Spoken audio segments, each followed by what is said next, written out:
and just generally controlling the vector, which is the tick. Now, these are lifetime costs, but they don't include the person time. So a vaccination's about $12 US, but that doesn't account for the cost of the veterinary professional who has to administer it. A lifetime cost of the acaricide treatment's about $70, but again, doesn't include the cost of water or the cost of the person who needs to administer it every week. And then treatment's about $30 if the animal does become sick. Now, these costs should be factored into the account of these costs is that most of these farmers earn about $70 a month. So they don't look like very much money, but for these farmers, it's a lot of money. So some years ago, a colleague of mine at ILRI had an incidental finding of some animals that survived exposure to East Coast fever. Sailed through the disease process, it was an experimental trial, and we discovered that they were all related to a bull that we owned at our Kapiti research station. So we continued to look at the progeny of this bull, and we found that animals related to the bull were more likely to survive than animals that were not. And so you can see in this survival curve that animals that were related, either first or second progeny, that's the blue and yellow lines, were more likely to survive, and animals that were unrelated were more likely to die, that's the gray line. So with partners, we did some genetic analysis. We found a region on chromosomes. So I don't expect any of you to understand what this means, even for me. It's basically a map of the cattle genome. And on chromosome 15, we found a region that was associated with survival.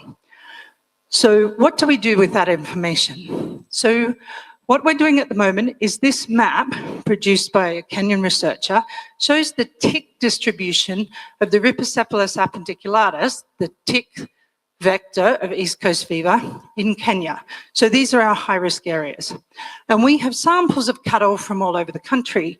And so we're screening those for that allele. Now, we're still in the process. So this is a very preliminary map that I made this morning very quickly to show you that we're actually finding a really high prevalence of that allele in the population, even in areas that you wouldn't expect it, like in Marsabit, where there's no ticks. So what we suspect is, as we know, pastoralists move with their animals and probably come into East Coast fever endemic areas, and that allows them to have selection against the disease, and that's why we see such a high prevalence of the allele. Now, what do we do with this information? Because they're indigenous cattle, they're not dairy cattle. And when we screen dairy cattle for this allele, it's not there. So European breeds don't have it. We need to do selective breeding to get the allele into the population. And so we're going to start that process later this year and work with government partners to try and get that resistant gene into the population. Okay, case study 2, mastitis. As dairy experts, I'm sure you all know the challenge of mastitis. Mastitis, as we see it, tends to be clinical. Or as a farmer sees it, tends to be clinical. There's heat, there's redness, there's blood in the milk. But the bigger problem is subclinical mastitis. That is what they can't see. It's still an infection of the mammary gland. There's still bacteria. There's still inflammatory cells, but they don't know it.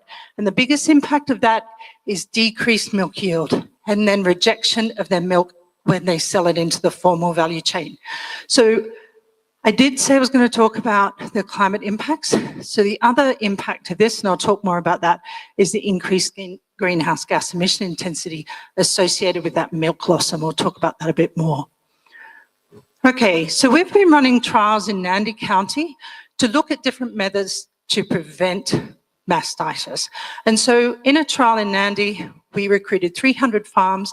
200 farms received the treatment or the intervention, and that was very simple technologies. They were given a strip cup, they were given teat dip cups and Mastrite or a teat dip, and they were trained on udder hygiene by animal health professionals. And then we followed up for one lactation cycle every month to see the incidence of mastitis in the two populations. Yes, and the farmers were given feedback on CMT results, somatic cell count results, and we did culture of the pathogens in the milk.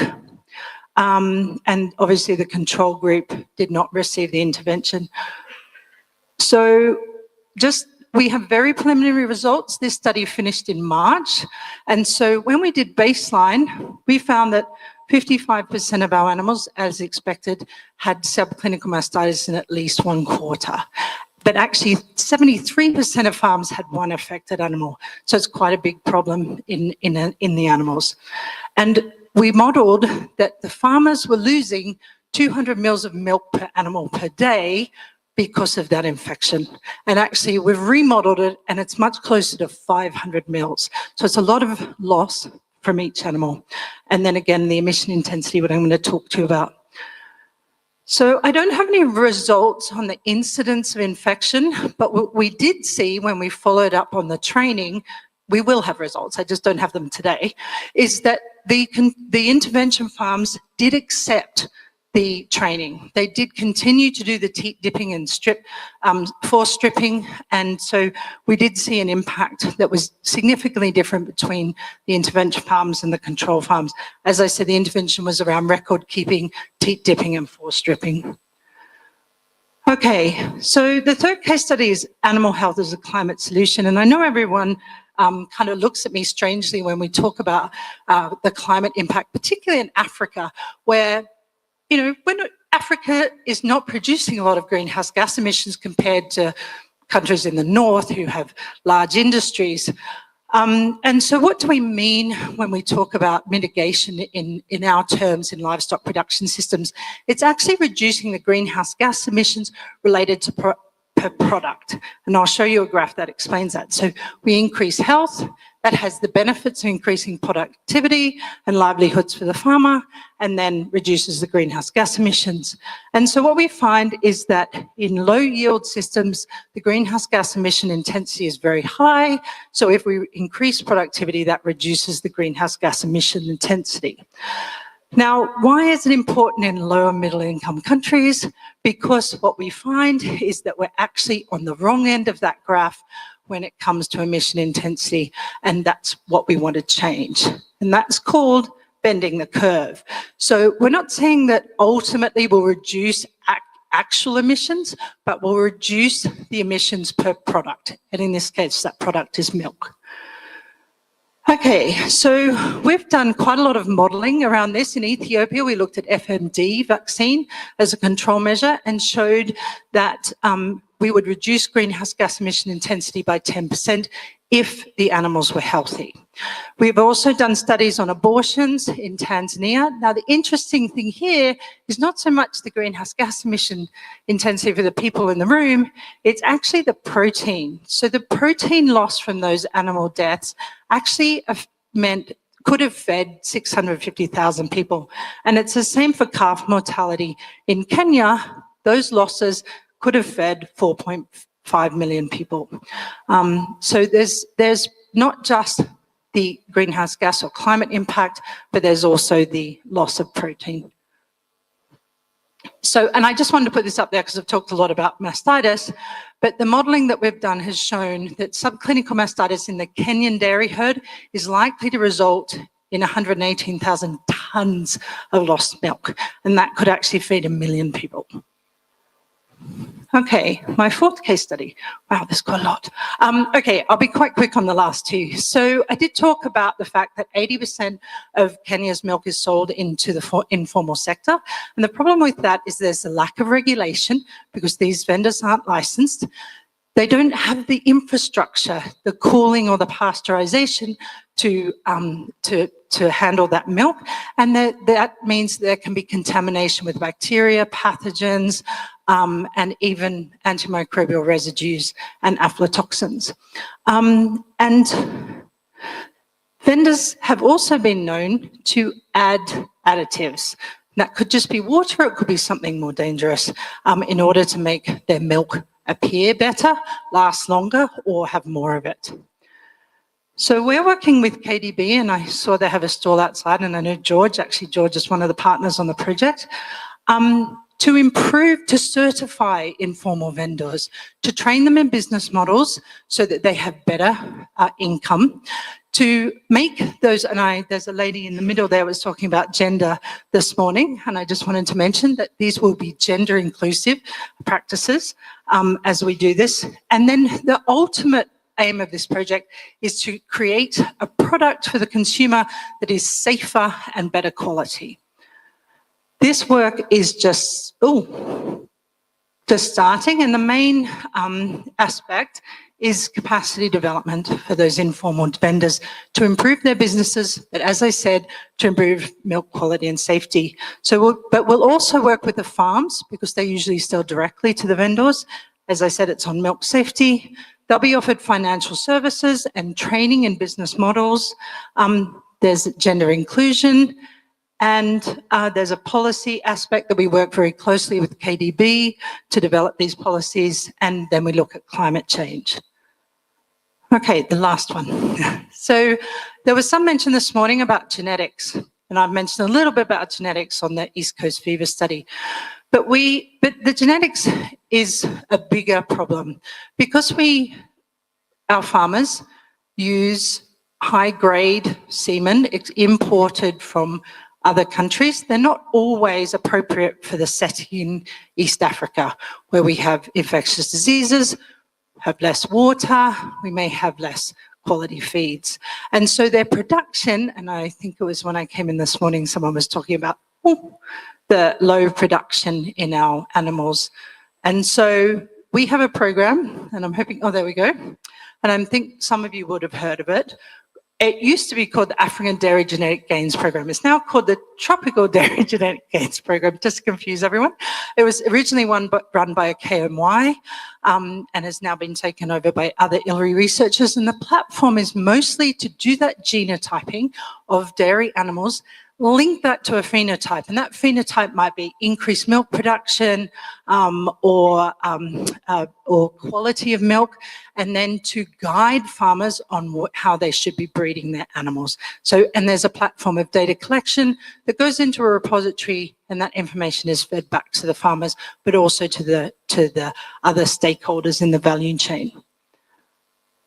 Okay, I'm finally done with all of the case studies. So there's quite a lot. This is a very small snapshot of what we do. I have not even touched on the feeds and forage and fodder projects because it's not my area of expertise. But if people are interested, I'm happy for you to reach out to me, and I can put you in touch with people who are doing that work. But mostly, for me, as a veterinary epidemiologist, animal health is a major constraint to dairy production. It affects productivity, it affects food security, and there are climate impacts, as I tried to explain. But we know that targeted interventions do make a difference. So very simple technologies like teat dipping can reduce mastitis. When we went back to our 300 farms or the 200 intervention farms, we heard stories of, and as I said, we haven't done the analysis, but we heard stories of my milk doesn't get rejected as much. I don't need to use the intramammary prep anymore. So teat dipping is a very cheap solution to a very big problem.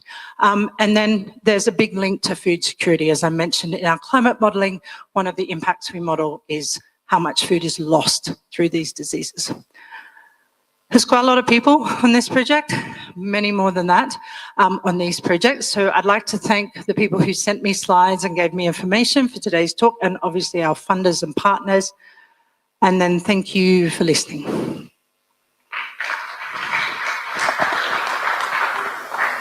Wonderful. Do we maybe have one or two questions for Elizabeth in the audience? Yes. Thank you very much, Annie. Great presentation. And I now understand why you were in the corner. I thought the Holy Ghost had come on you when I saw you there. Yeah. So the last group escaped my question, but I think you will give an answer to it.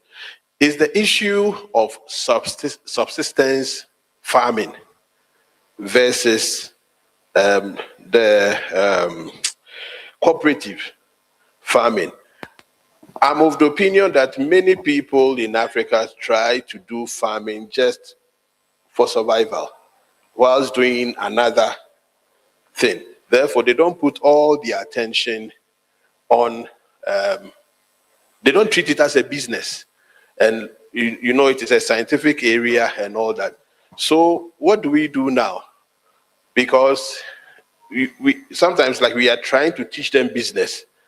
Sometimes I have the idea that maybe we should leave them to die. And a new crop of people who come, you know, the young ones, to take up farming as a business and treat it with all seriousness. Because in my country, we are seeing that some of the young ones who are going into farming are doing far better compared to the older ones teaching an old dog new tricks. What is your take? Okay, so ILRI particularly focuses on smallholder dairy and supporting smallholder dairy farmers. Well, I can't speak for everybody, so let me say that as much as the agricultural system in Africa is evolving, it doesn't necessarily need to follow a model of the global north, and we do need to find a model that works for Africa. And so we do develop training and business models for farmers and for other businesses, which is very important because, as you rightly said, their farmers don't necessarily run their animals as a business, and they might have other incomes. And so I don't think we can force people out of the industry, but people may fall out as the industry changes. But I think there's still a need very much. You know that 80% of milk is still sold informally, and consumers have a preference for buying from their neighbour, from their neighbouring farm, or from someone that they trust. And so I think that it's not there's no one size fits all in this context, is what I'd say. Thank you.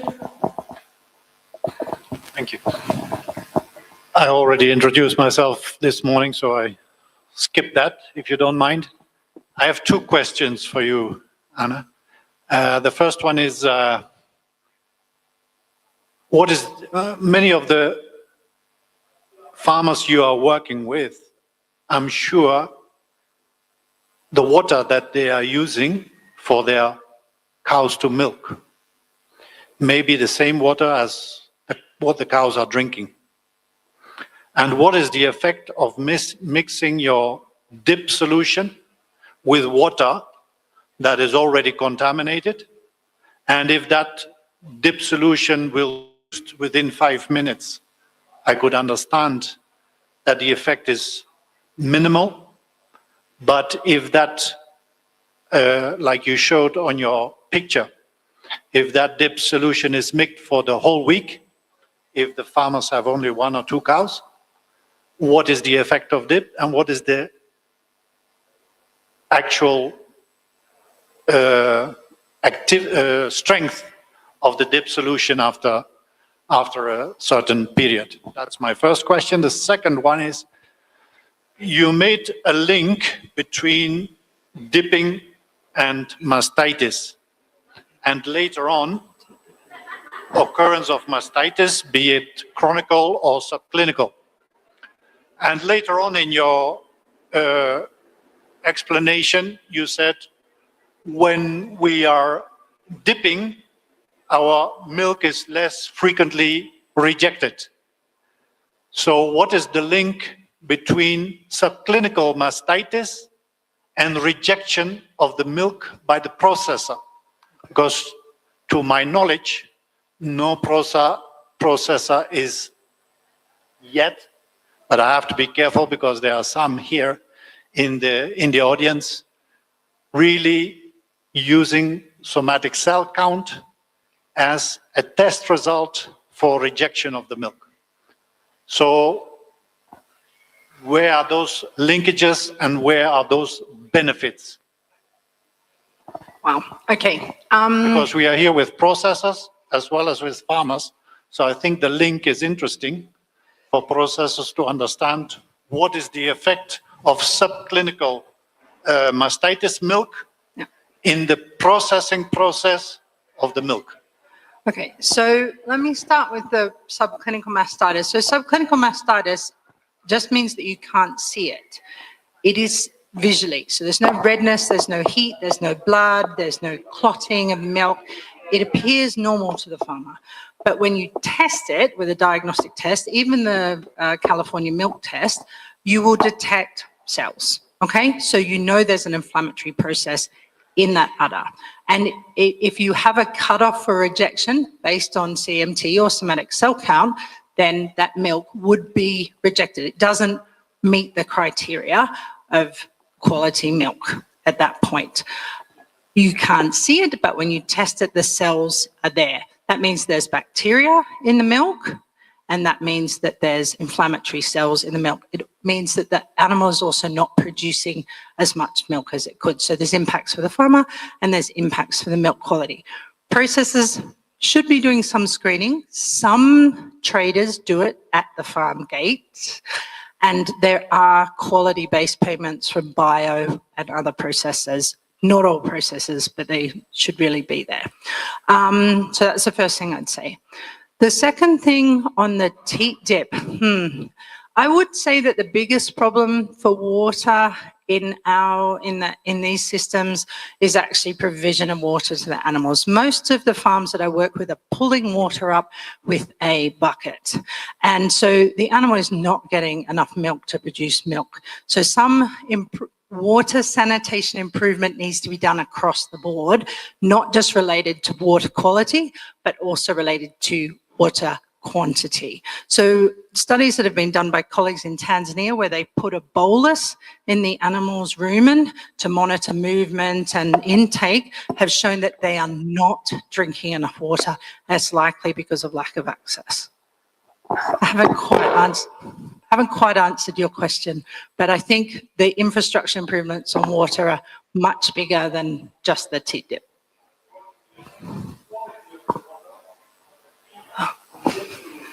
It's a good question, and I can't answer it right now. There's iodine in there, so I imagine it has antibacterial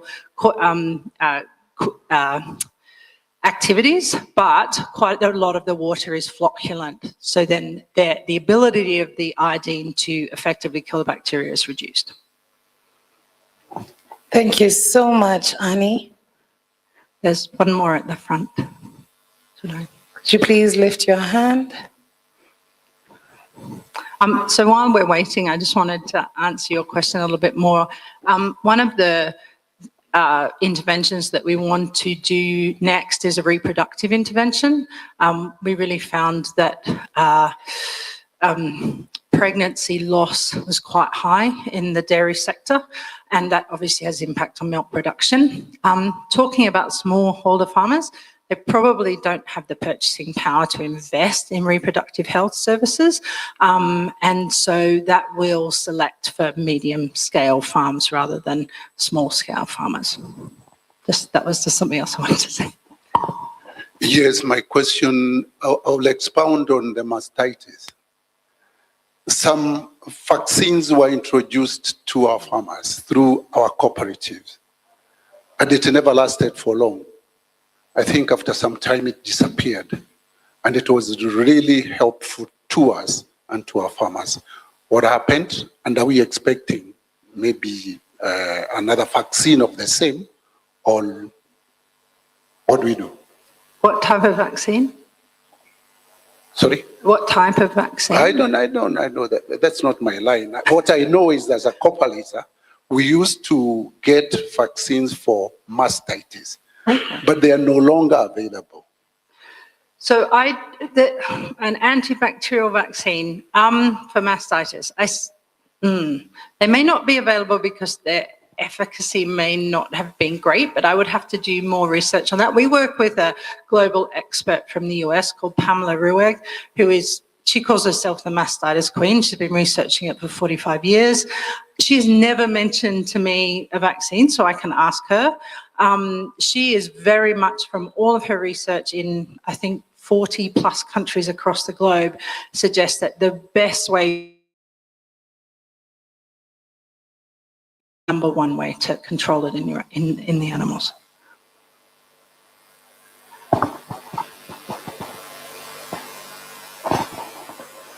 Any more questions? Thank you very much for that very elaborate presentation. I appreciate the presentation on ECF, but I would have liked you to go a little deeper on corridor ECF. Do you have a vaccination for it, or is still we are on infect and treat? Okay, that's a tricky one. So the original study we did that detected the resistant animals was actually against buffalo-derived T-Parva, which is corridor disease. And we found that the vaccine did not work, or the Magugu cocktail was not effective against corridor disease. That was when we discovered the animals that had some resistance to ECF. And so we're pursuing that. As far as I'm aware, the infection and treat method is not available at the moment due to regulatory concerns, and also Malawi is no longer producing it. But the short answer to your question is that no, it's not effective against corridor disease. It's effective against cattle-derived T-Parva. So we need other control methods. If that's the last question, I'd like us to give Annie a round of applause, please. Thank you so much, Annie.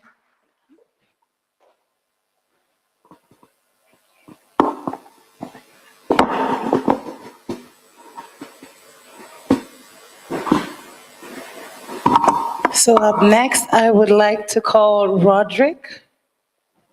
Roderick, if you're in the audience with us, please do join me.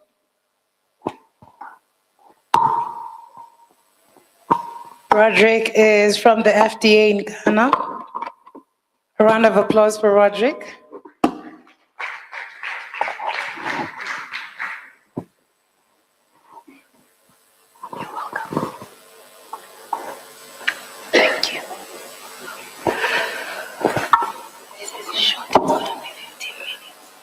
Good afternoon, everybody.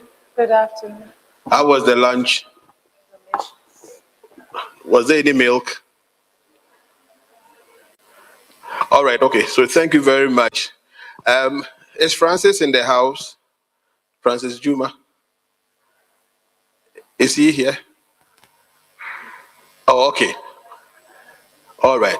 So we just wanted to extend a big thank you for his invitation.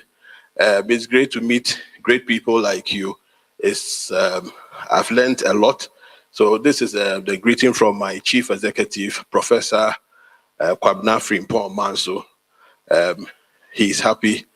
I'm doing this in his stead. He couldn't come because of a few things, so he asked me to step in for him. My background, I am an animal scientist.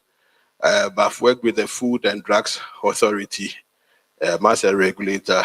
This is my 27th year. Before I was in milk. Of course, being a regulator, you also deal with milk up to now. So thank you very much. I think you can start. Right. So the presentation will basically looking at the title that I was given, which is about the governance, the integrity, as well as also transparency. I'm into public administration. So, you know, as somebody working for government, public administration is how efficient you are able to carry out your activities, especially in some of these parameters that have been defined. That is governance. That means the way the systems that are put in place to ensure that the right thing is done, as well as also the issue of transparency. You want to make sure that you don't surprise people. You should be very clear with the people that you regulate. Then the issues of integrity, that you don't allow, let's say, half-truths or things, or let's say deception. You want to keep deception out of the industry as it is. So dairy is important. I will not waste your time on some of these things. I think that's why we have met here. And I think you understand that, you know, the issues of the issues of milk, as we deal with, you want to make sure that people get what they deserve. The businessman works with a certain mind. He's not evil. The regulator also works with the law. That is our motivation. And it's supposed to protect the consumer. I just want you to know that in Ghana, I'm using Ghana as a case study, if you want to bring dairy products in, just as any other food, if it's imported, then you have to go through a process we call registration. I would explain what the registration means. And so, because I'm dealing with the topic under dairy, we just, pulled from our system over, let's say, should I say, a 3-4 year period, 2023 to 2025, for the business people who supply and the rest. You might be interested to know that about 700 dairy products were registered in the country. I'll give a breakdown as the presentation goes on.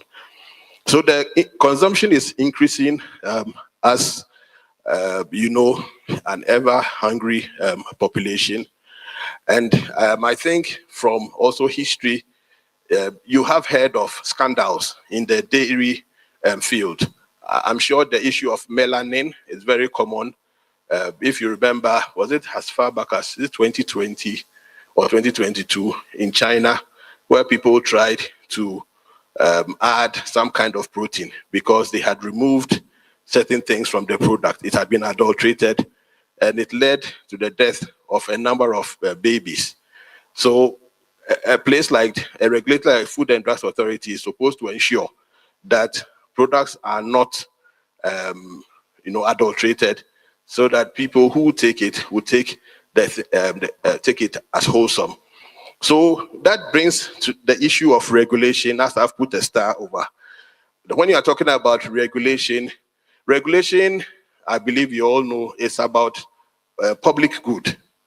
And the activities that we take to ensure that people follow the right thing, that is what the regulation is about. It is supposed to affect human behavior and change people from going, let me say, the way that does not conform with the law, and bring them back to book. Next slide, please. All right, so I think I've said something about good governance, and these are a few points just to ensure that it provides a clear policy and regulations. So you see, I've bolded it, help predictability. So if you're a businessman, or you are a businessman or somebody in the industry, you want to make sure that by the time you are coming into the business, if you are coming to Ghana, you are very clear about what we expect of you. We don't surprise you. So our regulations, everything's on our website. We want you to know the processes that you go through. We don't want to do anything like ambush the industry. And that's what governance is about. Rule of law, you know how to defend yourself. I know how to defend myself. You know what you can and you cannot do.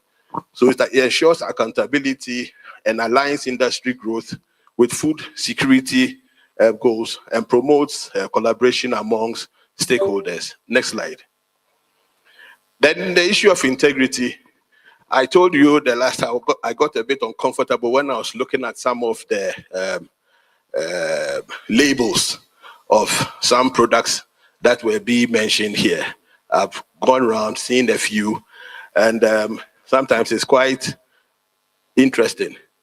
So because of that, I mean, the key issue is that you don't want unauthorized substances. You don't want mislabeling, of the origin or the species or unethical treatment of dairy cows. People are particular, where is our product coming from? I think especially from the Western world, you realize that people do care the way you get a product. So they'll say, is it from a farm where maybe children, have been used as the workforce?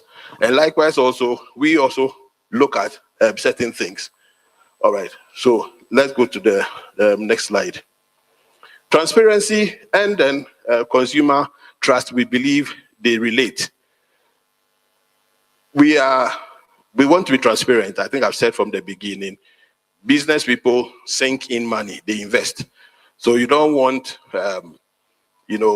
someone to start a business and then in the end they are caught up somewhere in the middle. Likewise, the consumer, when he or she is also buying, want to make sure that they are not ripped off. So the way you come across, which usually, will be your label and your product as it comes out there. And then they would ask, are you in bed with the regulator? Is the regulator turning a blind eye, at certain things? So we want to be very transparent. And all of these things are elements that come under the law. Traceability systems that allow consumers to know where their milk is coming from. That's why we insist that you must follow in our country LI 1541. That is about the general labeling rules. Anybody who picks your product should be able to know where it's coming from, where the factory is. All right. So transparency enables traceability, ensures clear labeling, promotes openness, and builds consumer confidence. Next slide. Right, so the key challenges in the dairy sector, I think from, the beginning of the program to now, a number of things have been said. First on my list, falsification and mislabeling of products. Then the weak enforcement of regulations, limited access to technology for small holders. Why are we talking about that? Because in the end, you notice that a lot of business that we do are SME, small, medium scale, enterprises. Do they have the requisite machinery, to do what they are doing? Therefore, the product that they will churn out. Then the global competition and then the price fluctuations, which are all things that work against that, leading to the fragmentation. I think there are so many questions we have said here. And I'm hoping by the time we finish this program, we should be able to get a clear roadmap and the steps that we would want to recommend for maybe the dairy industry, to look at and consider, so that the workshop doesn't become just a talk shop. Next. Right, so the FDA Ghana regulatory process. Okay, I get a bit dizzy where I'm standing. Is it okay if I come close? It doesn't mean that I'll be asking you a question, though I could. So the FDA under the Public Health Act, you can find it on our website, ensures safety, quality, and efficacy of food and related products. And we achieve it, and now this is how we do it. First, facility inspections. We inspect facilities. Then we also extend it for products that are coming from outside. I'll show you a list. If you fall within those groups, then we consider you as high risk. Then in terms of transparency, we have what we call the GFEB, a digital platform that is for the registration of your process, so that every person who wants to register a product, because according to section 97 of the law, if you have not registered your product, you cannot bring it into Ghana. You have to register it. So if you have not been given what we call pre-market authorization, you cannot bring it. It will be detained. Right, so the next slide. So now looking at it item by item, what are we looking at? The issues of labeling. So the activities that come with it is evaluating labels to ensure they conform to requirements. And in the case of wanting to be very transparent, we show you the documents that we are using, so that there will be no surprise when you bring something. You know what we are talking about, and there's clarity. So the general labeling rules of our country, the breastfeeding promotion regulation. So you see, I'm homing in on the issues of milk. The Codex General Standards, and then the FDA guidelines on labeling, which is currently under review. So these are documents that the public, East Africa, West Africa, Central, anywhere, you can pick and then educate yourself. For your sake, I've intentionally included about some 5 slides of what we look at when we are looking at certain labels. It's at the back, it's at the bottom end of the slides. Then you can spend much time and then look at it. The area of advertisement matters for us. What are you telling people? So the Food and Drugs Authority, we believe that we must protect the consumer. So we say the advertisement that you put out there must be the truth. So FDA in Ghana, you have to bring every advert for vetting before you can put it out on the electronic media, whether radio, whether online. Otherwise, we come after you. We have officers whose duty is to look at what you are doing and what you say. So because of that, you are given a special number. When your advert is over, you see it is vetted and approved by the FDA. And it's only products that are registered that can be advertised. Okay. Right. The next one. Safety. Safety is incorporated, as I mentioned, by we going to facilities, because we believe like a woman preparing her food, she does it in the kitchen. So the facility where you prepare or you produce your product, we need to see whether it is in Ghana or whether it's outside Ghana.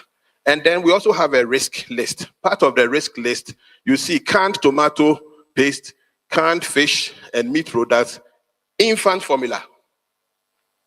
Infant formula, because that is milk-based. That is coming, and then all products from Nigeria. Sorry, anybody from Nigeria, big brother. Because Nigeria in itself is a risk for us. Then the activities that we do, you see, in-house laboratory investigations is what will be done to test your product. When you are submitting it for registration, we need to look at it, as well as also evaluate what we call a certificate of analysis. The certificate of analysis is the document that you bring along as an attestation that whatever you are submitting to us is the correct thing. Whether it will show approximate analysis or what type of analysis, we look at it. And we don't believe you. So we go behind you and pick. So we have what we call a market, post-market surveillance. So it's my duty to pick. As I was sitting here, I've been called by the radio a number of times to answer certain things happening in my country. I said, no, somebody else would answer those things. But it is products we have picked from the market. We have picked, as I said yesterday, we picked some palm oil, showing that people have introduced what we call Sudan 4. Sudan 4. It is a textile dye that people sometimes add to palm oil, saying it is not red enough. How red do you want palm oil to become? So they add it. And it's cancerous, in nature. The next slide. Next slide, please. Thank you. So I've talked about the market surveillance. So that's the monitoring that we do, as well as we also ensure foods for special dietary purposes. Example, infant formula meets stipulated nutrient requirements. And so it goes on and on. Next slide. Right. So these are just documents for you to at least know which documents to look at, depending on what we are dealing with. So it's there for your information. If it's the label, we look at the LI 1541, the Ghana standards, as well as the Codex standards and guidelines. If you want to evaluate your certificate of analysis, the COA, these are the standards that we look at. And then for sensory analysis, it's also there. Next slide. So this is just a summary of all the activities that we would look at if you are bringing a product into the country, or if you want to sell your product, whether you are a local manufacturer or whether you are coming from outside, the yardstick is the same. According to WTO arrangements, we are not treating the Ghanaian manufacturer different from the one who is also bringing in the product. So you complete your application forms, you add your certificate of analysis and other necessary documents that your form would be asking for. We evaluate if it's a product that we have to go to the warehouse, because if you are bringing it into Ghana, if it's a cold frozen product, if it is what you call infant formula, it has to go to a warehouse. That warehouse has to be licensed by the Food and Drugs Authority. It has to go to the lab because we check against your COA. And then all will come down to one meeting, the food registration meeting. Either you'll be conditionally approved, meaning the product is safe for use, but there is something missing which you need to top up. It's supposed to be a tool to help industry, because if somebody makes so much of an effort to try and register and it's not a food safety issue, you give the person the opportunity to correct.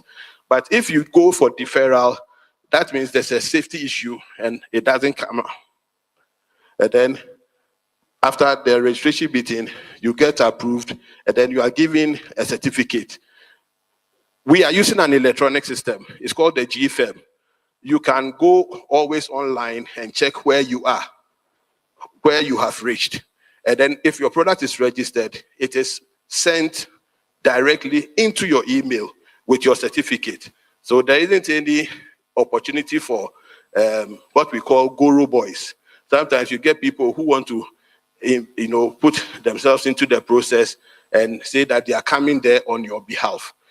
It will put it straight into your email. You can print it and it's yours. Then next. So we just want to spend a little time on the 2023 to 2025. Some of the things that we saw, because you may be interested.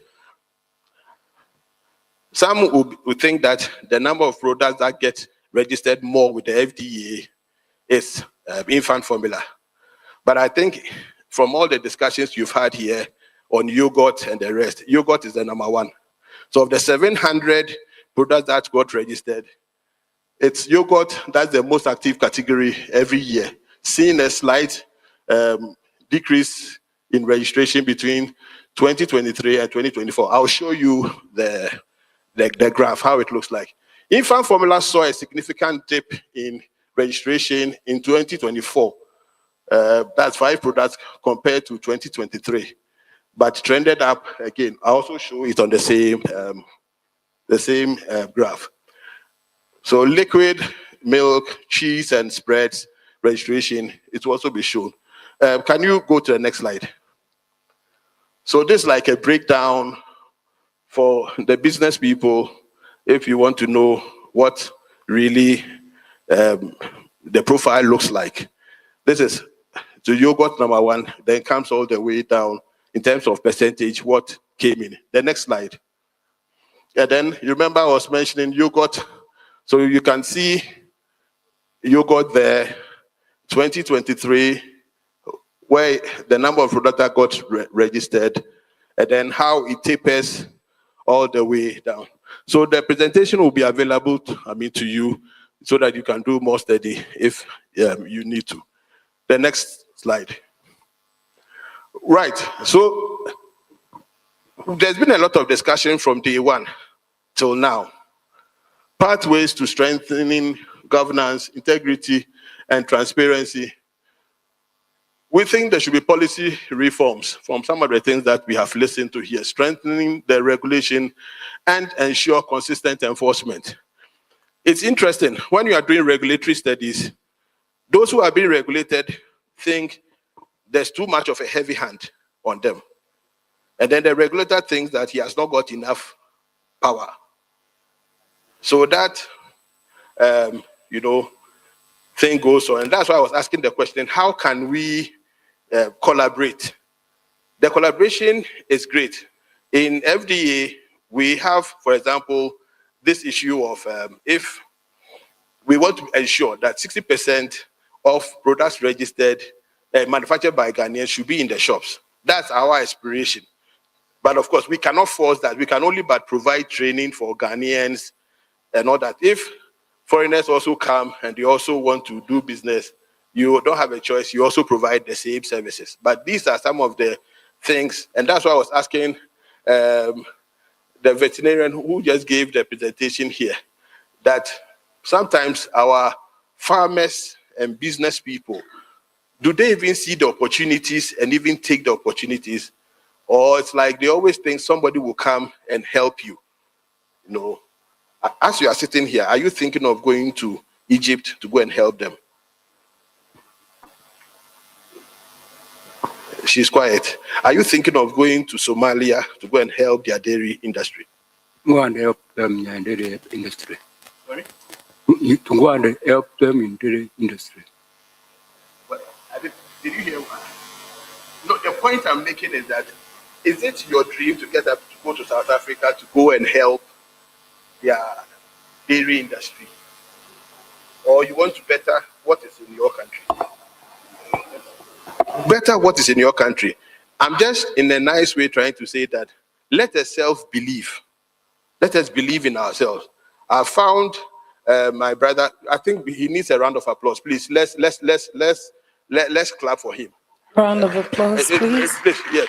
No, the way he spoke today, we should believe in ourselves. It's the same way my brother Abraham, he also spoke. We have to believe in ourselves. People are here. I was happy to hear my white brother saying that he's been in Africa for 20-something years. He's learned experiences. Whatever he's saying it, nobody is going to do it for us except we ourselves get up and then help ourselves. As for the fragmentation, we need to kill the fragmentation and build the industry. It's very, very important. The potential is there. We just have to make sure that we do the right. So these are just a few suggestions that Ghana, we are adding to it for us to consider. Consumer education, next slide. You used the wrong, all right, she used the wrong listen. Don't worry. I will send, there was one that I have put so many suggestions there. I think we can consider and look at them. But this is some of the things that we are looking at. So I think I'll just end here. I can see from people's eyes. Can we say yes, milk? Yes. No, you are not saying it well. Can you be on your feet? Can you be on your feet? I'm holding the mic. I have the power. Can you be on your feet? Can you be on your feet, please? Can you be on your feet? And yes, Ed, can you say yes to milk? Yes to milk. We are going to do better. No, we are going to do better. Now she's shocked that you are going to do better. You are going to do better. Thank you very much, everybody. Thank you, Mr. Roderick. That was wonderful.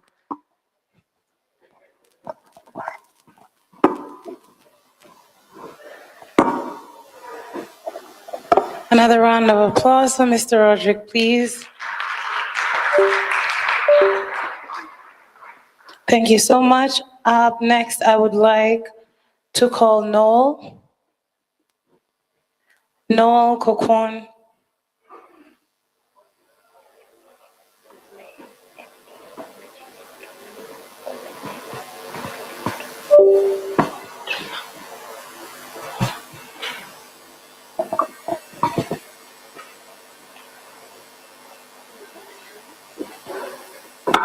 Okay, right before Noel joins us, I would like to invite Virginia.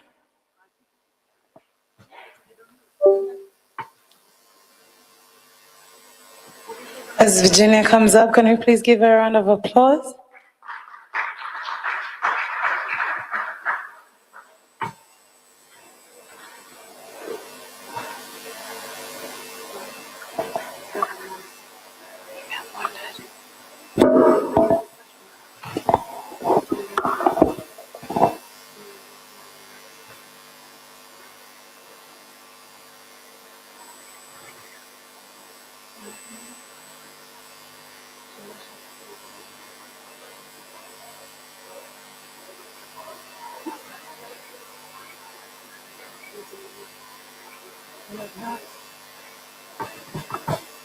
Let's welcome Virginia Nourish, takes up the stage. Hi.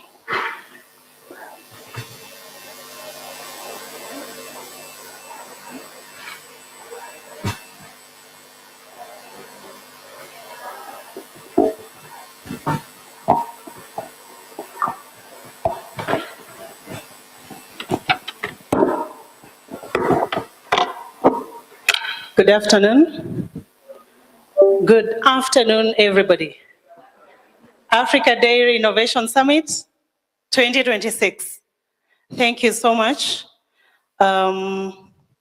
Regulators have a lot of information, and I think we will be having you more often here to share with us all what is happening in your region. Ghana is very important, and I believe looking at Africa is also a market that our East African region can be exporting to eventually. Yes. Thank you so much, and it's wonderful having you here as our guest. We've learned a lot.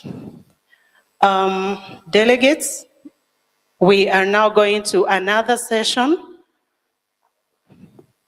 which will highlight some very interesting issues. I don't want to take the sweetness out of it. I want the panelists and our guest speakers to come right in front. It's on governance. Could we have our moderator, Noel, join us and invite our guests?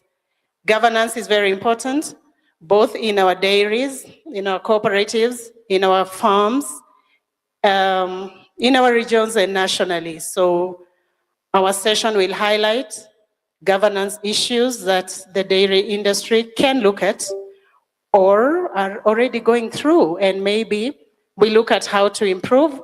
Maybe it will also touch on what we went through in the morning and yesterday.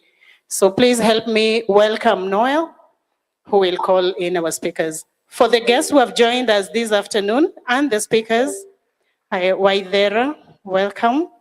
We have a session also that's happening that will be discussing communication of goodness of dairy. So we're also looking forward to that. Please do not go anywhere. And later on, we have our cocktail that will be hosted here and in the garden. And then we can get into dinner where we will celebrate the excellence in the dairy industry. Be our guest, karibuni sana. Thank you very much. I'd like to call my panelist, Paul Ndungu. A round of applause for Paul, please. Thank you. I usually don't like introducing them. I prefer for them to introduce themselves. So Paul, please come here. And then Rodrick Kwabena, please join Rodrick, us. welcome back. There's no resting. Clementine Tendai, please join us. Thank you so much. Please, a round of applause for them to encourage at least Rodrick. Clementine and Paul. Welcome. A round of applause, please, as they join the Feel stage. comfortable. Thank you.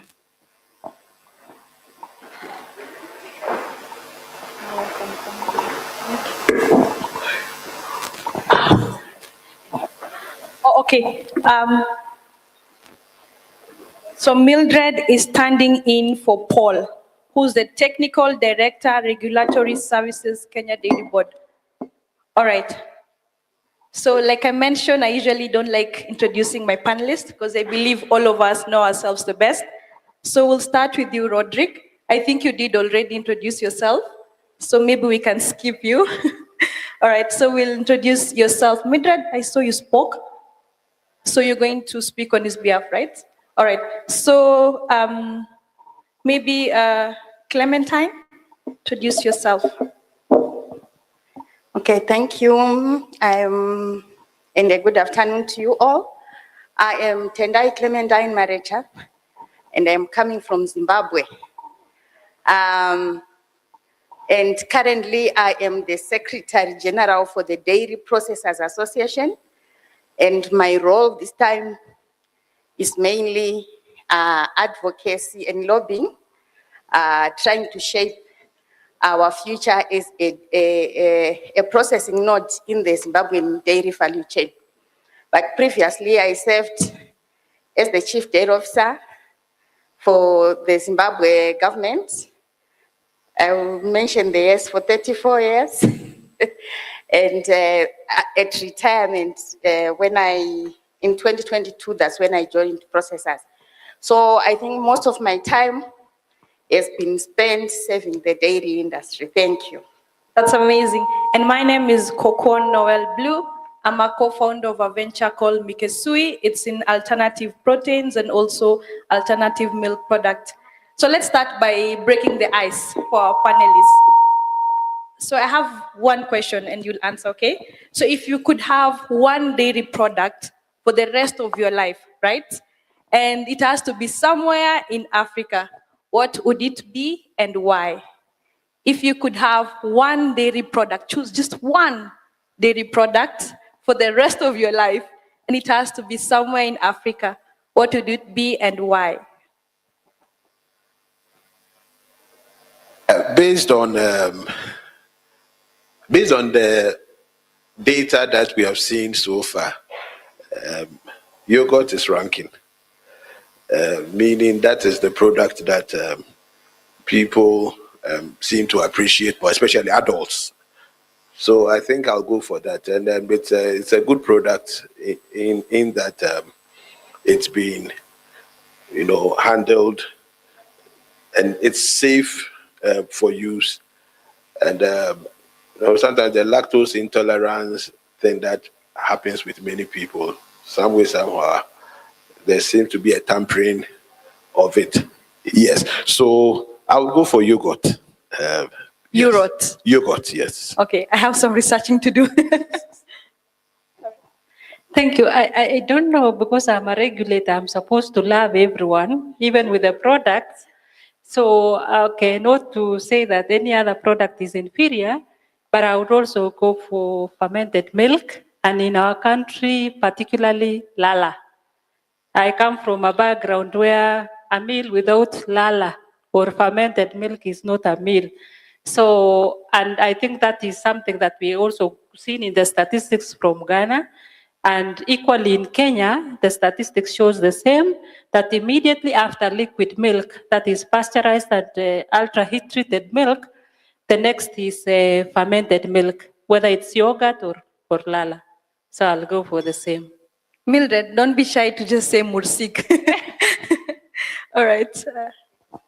And for me, I would love most the naturally fermented milk, which is fermented in the calabash. That's my favorite, and I can use it as an accompaniment for my sadza, what you would call ugali. I can use it with pumpkins to have our supper, and it can also be a dessert if you add a little bit of fruit, blend your fruit and add to the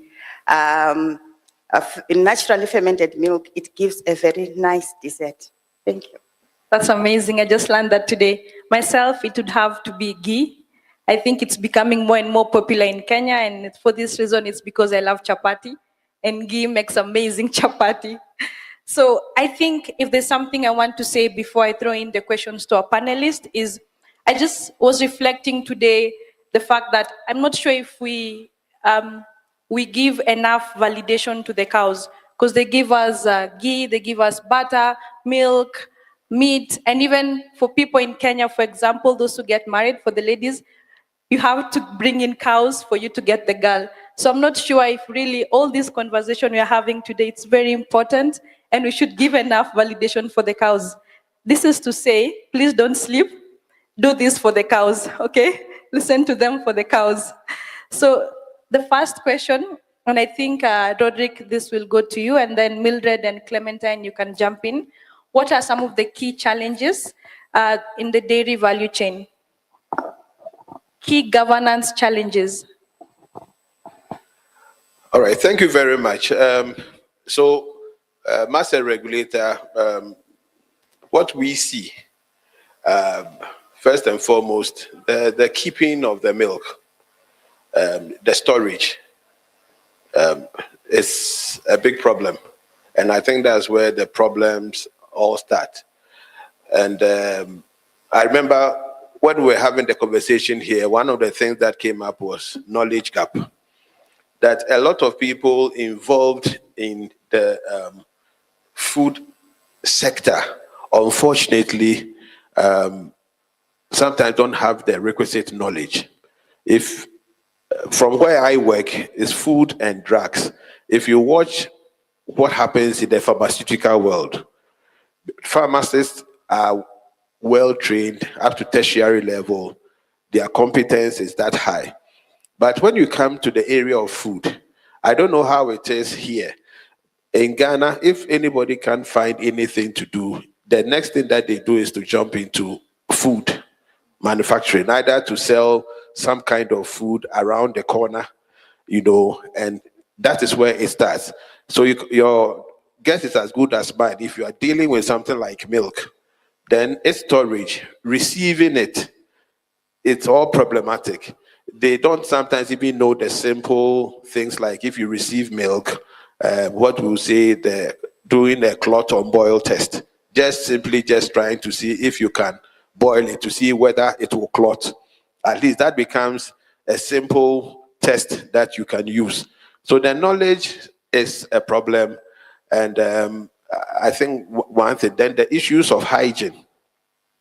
Because you cannot see the germs, microorganisms with your eyes, sometimes I think the appreciation that the products that you are handling and how it can be easily affected by, microorganisms also doesn't seem to be real also to them.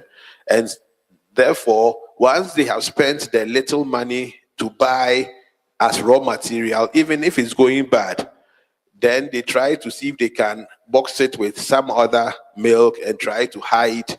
And then it becomes like releasing a product with food safety issues into town. So for me, the issues of the knowledge is one thing. The issues of how they handle, the products, storage is also a big problem that introduces them. And that's why when presentations were being done here, I was saying that the subsistence nature, many of them are just using it as a way, not because they have a passion for it, but they just want something to hold on to. Maybe if they do get something better, they will leave it. So they are not treating it with all the business, mind and safety that should go into it. And then you also don't have enough enforcers in terms of, inspectors who can go all round. So these compound the issues, and sometimes you find such products around with health, effects. Thank you, Roderick. Mildred, do you feel like the issue of knowledge is also a problem here in Kenya? Because you mentioned something in Ghana, people, when they lack something, they get to food. Do you think this is something also apparent in Kenya? Thank you so much. I think ours would be a bit different in the sense that I think the access to information and knowledge is so open, and it's like everywhere there is information.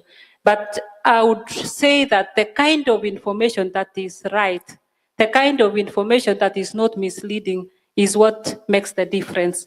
There is information, there is knowledge, but the right one, which is the right one. So that is the limiting factor. So to compound on what are some of the other challenges, I think for us, the most critical challenge is actually the high cost. The high cost in value in terms of production, high cost in processing labor, and the limited diversification of the products. You did ask me a question, what product do you like? Probably I'm just giving you because that is the product I know. But I know if we diversify as an industry, we have a range of products. We have market in the local and even the export market. Thank you. Thank you so much. Clementine, I'll start with you in the next question. So how can transparency be improved across stakeholders? Transparency.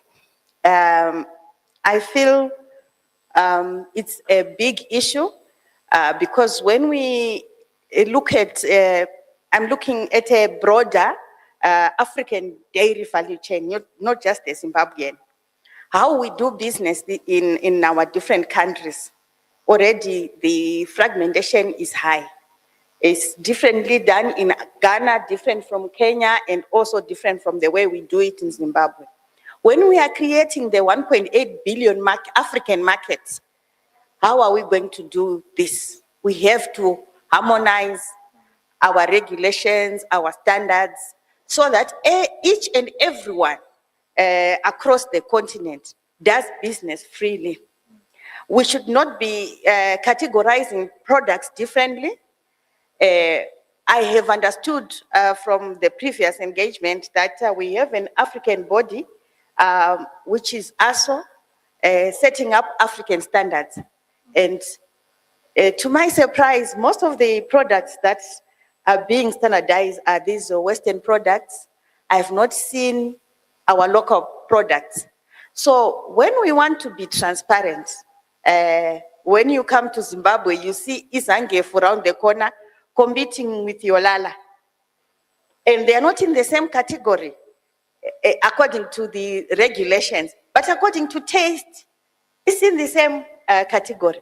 So we really want to work hard to see how we can bring together our different African products so that we can trade freely and develop those standards that are African. Although maybe we will need to refer to the global authorities, but as Africans, I should be free to eat any of our local products and be so transparent.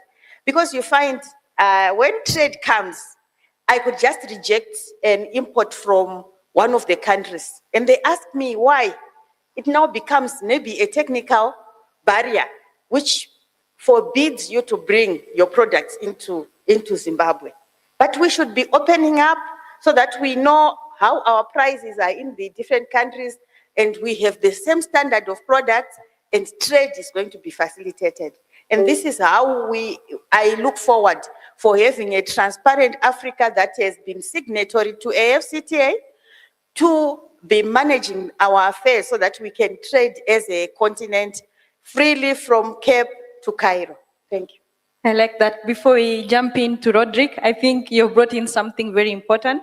I think we should start working by removing all the visa restrictions among African countries. I'm a big advocate for this, and allow there to be transparency and people just to trade and move around. So Roderick, I'd like to still pick your mind on this question because you had also done a presentation on this. So how can transparency be improved across stakeholders? Just add into Clementine. Yes, I mean, the transparency, the issue that she raised concerning the harmonization is crucial. That would bring it. But my challenge is whether the African would be able to, because of that lack of knowledge, be able to live up to it. In fact, I am faced with a problem, or my institution is faced with this problem. As we regulate, we realize that when it comes to pre-packaged food, it's very easy. They fall usually under the standards that are captured by the Codex Alimentarius and all of that. But then when you start to deal with local products, and I'm sure it may be the same also in Kenya, you will find out that we probably have not sat down to classify. Give me an example of a local product that you have here. Maybe plantain. What? Banana? Okay, so you buy it from the local, you go and buy the product from the local market. Is that not it? Okay, what standard are you going to use for that? There's no standard. You see, and that is how sometimes you realize that our food in a way is fresh from maybe the garden or from the farm, and we go to the market and then we just go, we buy. So sometimes this trying to get a standard for it. It's not like how you may have, a pre-packaged product. And so it sometimes it's a bit tricky. There's that work that we need to first do, as institutions, to be able to say that such a product must not contain this. Sometimes even in the market in Ghana, you see people exhibiting tomatoes. Half is rotten, half is gone bad, and it's on the open market. According to the law, it says you should not exhibit that product there. But there are some people who say they cannot afford the whole tomato. And so if somebody is offering that for sale, what do you do? Take, for example, the issue of salt. Salt, we are supposed to add iodine. Okay, now somebody is selling salt in the market, and those who produce the salt, they are more the artisanal level. Those who just bring it from the sea, they are far more than those who do it in a large scale. As a regulator, what will you do? Will you get all that salt that hasn't got the iodine and throw it into the sea? So it makes regulation sometimes a bit tricky and difficult at a certain level, for us. And so these are some of the areas that probably we need to do a little bit more work and then be able to standardize. And remember that when you have done it, you now have to sensitize the people. So sometimes regulation can take a little bit of a time, for it to be able to get there. So probably we are not there yet. But well, I guess if you also go to Europe, there will be some kind of cheese that the scent, you wouldn't want to smell it. What do they do about that kind of cheese? Thank you so much, Roderick. Yes, step by step, we'll get there. So Mildred, I'd like to also pick your mind on the next question. So what integrity risk exists and how can they be mitigated? Thank you. I think in the morning we had a very vibrant discussion about aspects of cooperatives, and we said that one of the issues that is affecting many cooperatives that they don't sustain or they don't become sustainable is the aspect of integrity, aspects of transparency. So I think integrity is something that it is achievable. It's not something that is not beyond. It is something that one commits to do the right thing. And doing the right thing is the simplest because you will not be struggling to hide that which was not right. So what we are saying is that integrity affects the performance, and if we are to do it right, we must even start with the institutions that we are coming from. Coming all the way from the government, integrity is something that we struggle, we really work for, and in terms of even the activities that we do, we make sure that everyone is involved. I'm taking an example of Kenya Dairy Board, where when we are providing information, especially in terms of going there to inspect what is happening in the factories and in the processing facilities, we require the officers to actually follow the right code of principle of practice as the ethical officers.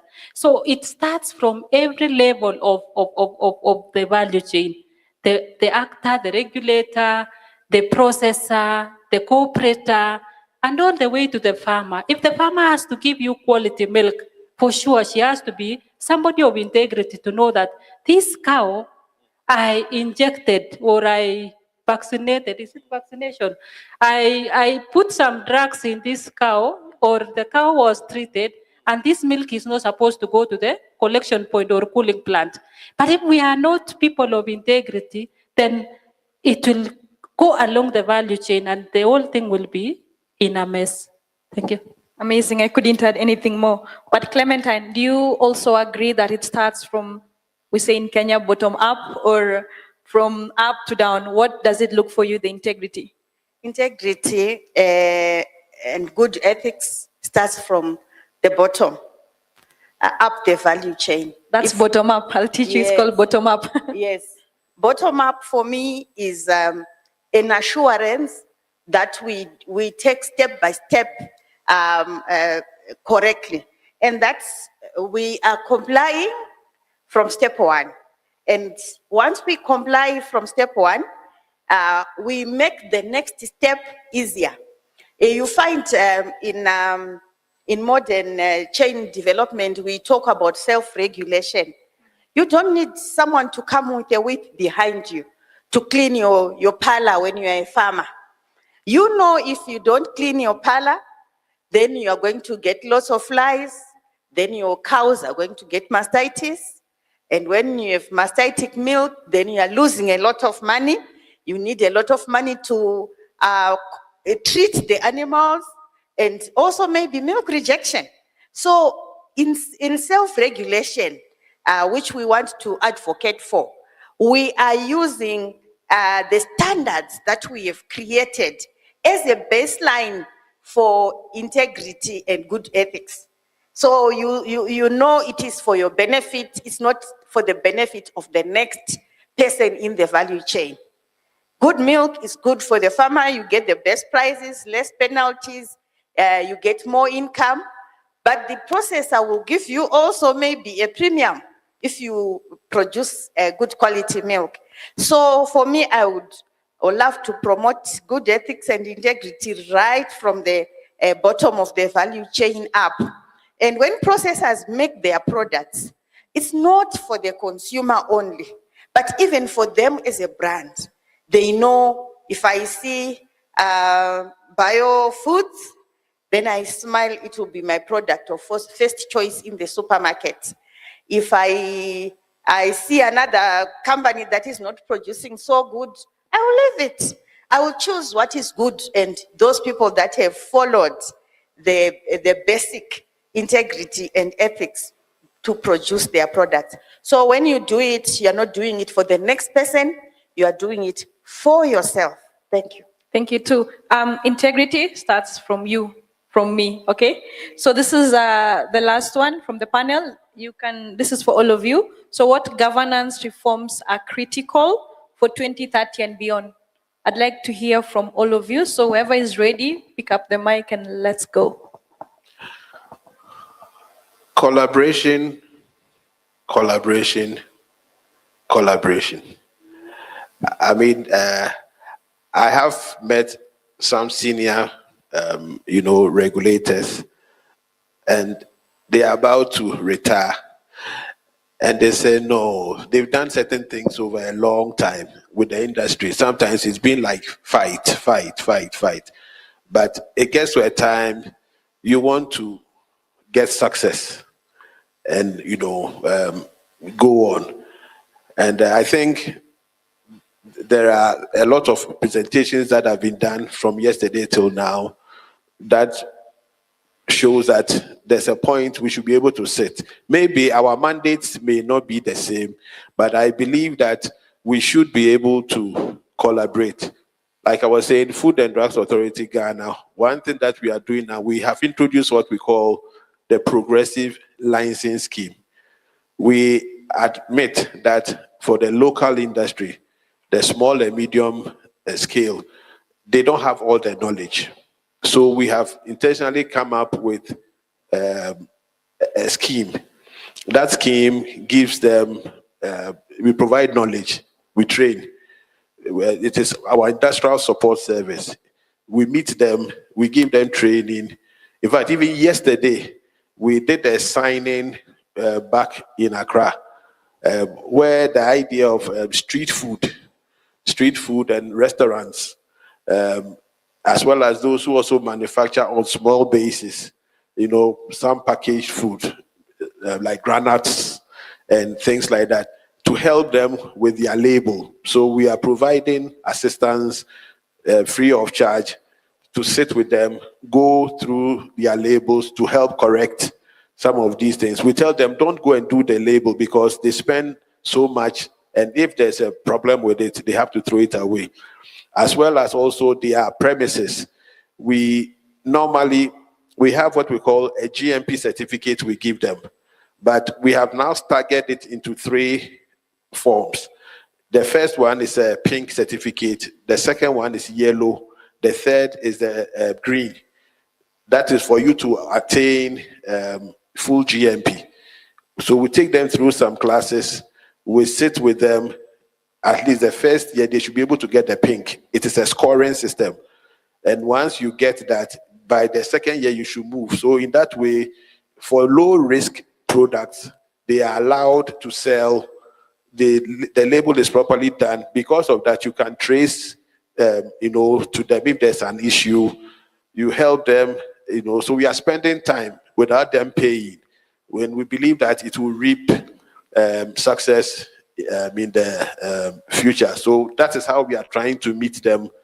And we are hoping, the goal is that 60% of products that are sold in shops should be Ghanaian.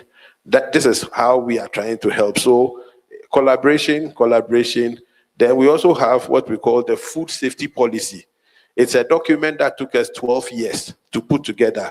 You know how sometimes even among the state institutions, they fight amongst themselves. I'm in charge, I am in charge. So there are certain places where the jurisdiction. So we have clarified what we do so that the different institutions know that your job is up to this extent, and then theirs is from there to that. So we've streamlined the activities, and in that way, there's more cooperation in what we do. So I believe it's collaboration. Thank you. Mildred? Thank you so much. I think for me, aspects of governance involves participation of everyone. I take an example of the board that directs the activities of the Kenya Dairy Board, is represented by the farmer, is represented by the processor, is represented by a consumer, is represented by a service provider. So I say representation is very critical, because there is check and balances in terms of governance. The other aspect that I would say is that participation is very critical. For us to be able to be thick in governance, participation is very critical. So what are we saying in this? When we are developing policies, when we are developing regulations, when we are developing bills, we actually have to have participation of the public, participation of everyone in the value chain, so that everyone's voice is represented. And when that bill or that regulation is enacted, then it is all encompassing. It speaks to everyone. And then the third, or the last one, but not least, is I always believe in celebrating. Celebrate good governance. Celebrate good achievements in the dairy sector. I think if there is anything we need to do as a dairy sector, let us celebrate the heroes and the heroines in the dairy sector. Thank you so much. And also celebrate the cows. So wait, before Clementine says something, please, audience, prepare the questions. After this, you'll ask your questions. The ones that you'd have to pay the consultant. Make use of our panelists today. So yes, Clementine. When I look at the African dairy value chain, the bigger picture of where we are going. Of course, yes, we have our country chapters, and we have things that we learn from each other to improve on the country chapters. Be it governance, you have stability in your local country chapter. You also are being more sustainable when you have built trust with each other out of good integrity at country level. But we want to scale it up to the continental dairy value chain. This is where we want to go. And for this vision, we then want to look with a bigger lens what we want to do as a continent to raise dairy to be one of those sectors which is adding to the GDP of our nations. I've heard AU IBA, that is dealing with livestock at Africa Union. The vision to make sure we are going to have dairy included in reducing our standing on the continent. Of course, we know there are other foods, but we want to see how we as the dairy value chain are going to contribute to this, to the GDPs of our countries as a dairy sector. We definitely need that transparency if we want to grow. We cannot grow when people are doing things in the night and in the daylight. They are saying something and in the night they do exactly the opposite. So we want to build the trust among nations. And I heard someone talking about another country here saying this country, we cannot work together. We are brothers and sisters. Our countries are supposed to join hands and develop the African dairy value chain. For your own information, in one of the projects for feed and fodder, it's RAF's Resilience African Feed and Fodder Systems, RAFs. For Nigeria, it did very well. It has already started launching commercial projects. The government is helping them raise money to invest into fodder production, which is one of the major challenges we have been speaking here. Feeding was the problem. Concentrate, now they've already taken up fodder as a major investment in their country. So we applaud them and we want to follow suit. If we haven't done that, we will learn from them. For Zimbabwe, I know we are going to learn quite a lot from how we can commercialize the feed and fodder sector and maybe streamline it to be a major economic sector. And Nigeria is ahead of us. So we also want to appreciate the strengths of each other. And when you see that Zimbabwe, there is too much, could I say corruption? No one talked about that word, but I think it's one of the most problematic characteristics of some of the people who are trying to maybe mediating in the value chains. They charge exorbitantly, they do briefcase businesses and leave out the real people that are supposed to benefit from investments. And this has become our nature. People don't want to go into the field anymore. People choose to be having a small desk somewhere in a city and doing their business transaction and getting millions. People don't want to work. So I want to urge us as Africans, let's go back to the field, let's work. Let's go into the factories, let's go and work. Hard work pays. And this is the only way we can lift the dairy value chain in Africa. Let's collaborate. There's lots of potential that is in the dairy value chain. And this potential can only be unlocked by collaboration. Let's work together. I love dairying. If the Lord is going to keep me longer, I will die dairying. Thank you. Thank you so much. I think you should meet my mom. Africa together, Africa one. Amazing. So I'll just summarize for you. Vision 2030, collaboration, integrity, and transparency. So please, if you have any questions, now would be the best time. Any questions from the crowd? Yes, amazing. How will they get the microphones? Coming to you. Yes, yes,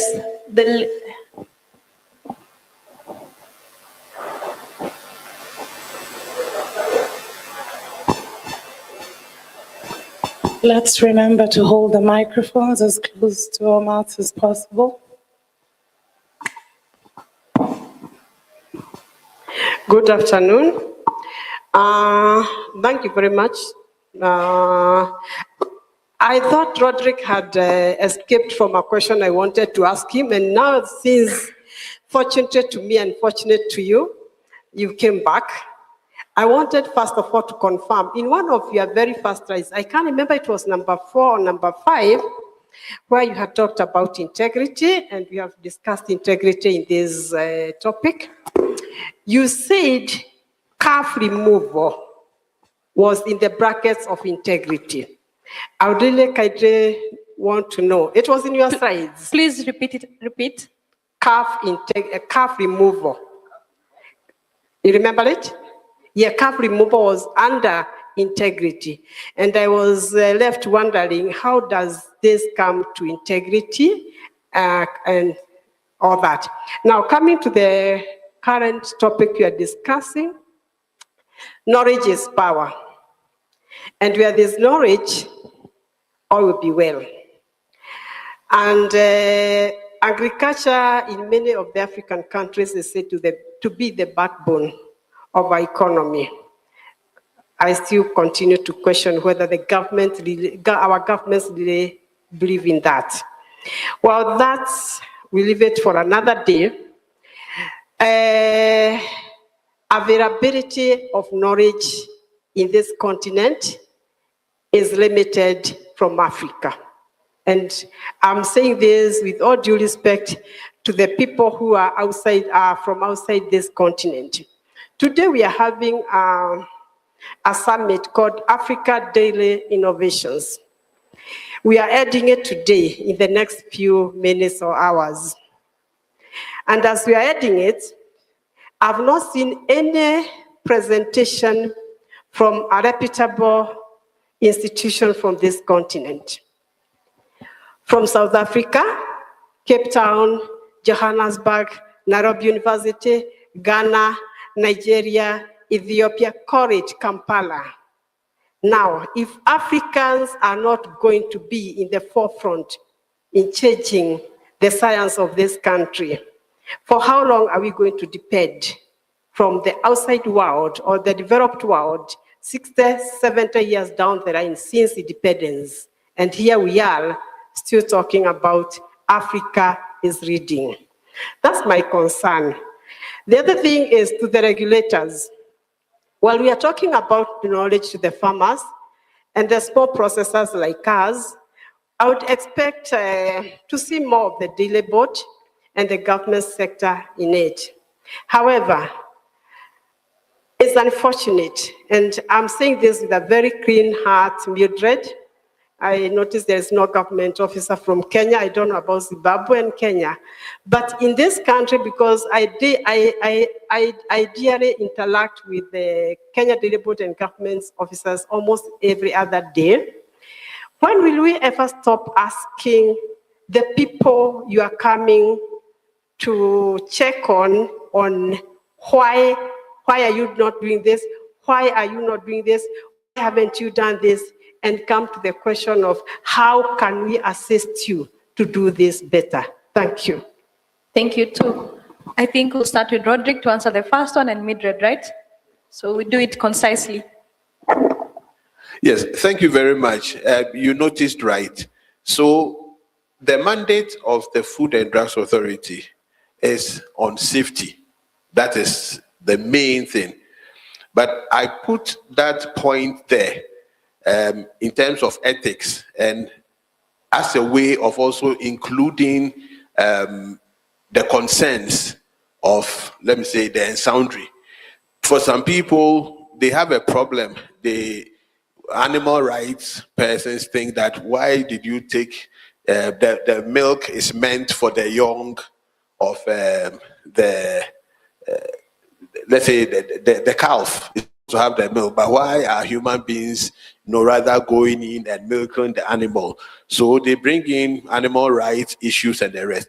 For the Food and Drugs Authority, that is not one of the things that we talk about. In fact, just even yesterday, 2 days ago before I came, there was the issue of a labeling to be done where some believe that eggs, as to whether it was laid in a battery or whether it was laid in a deep litter system. That's an agricultural production system. For them, it mattered, and that the labeling must also involve all of these things being shown.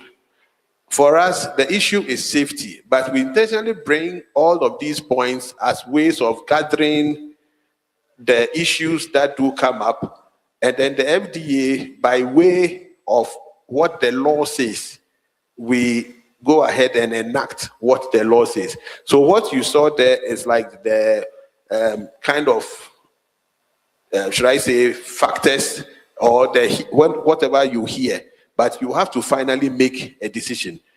If we are human beings and we decide that this is what we are going to do, as to whether that is right or not, is an issue of moral. And, you know, the safety of the food probably does not come in there. I hope it's, you know, it explains the issue. Likewise, also, sometimes your last question, as to when an officer comes, I've been in court before, where somebody said exactly what you just said. The person told the judge, these people, when they come and look for faults. They never come in to come and say they are coming to help us.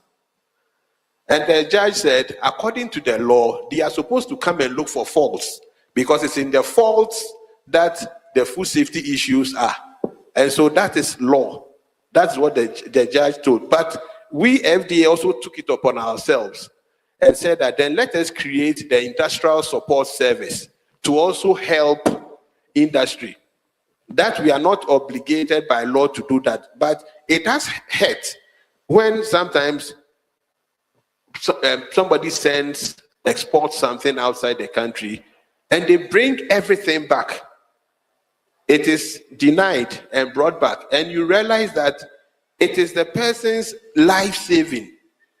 Just that the person did not consult the regulator and get some necessary information which would have helped them, you know, maybe either to do a labeling right. Sometimes when people's things are rejected abroad and it's brought back for very whimsical labeling issues.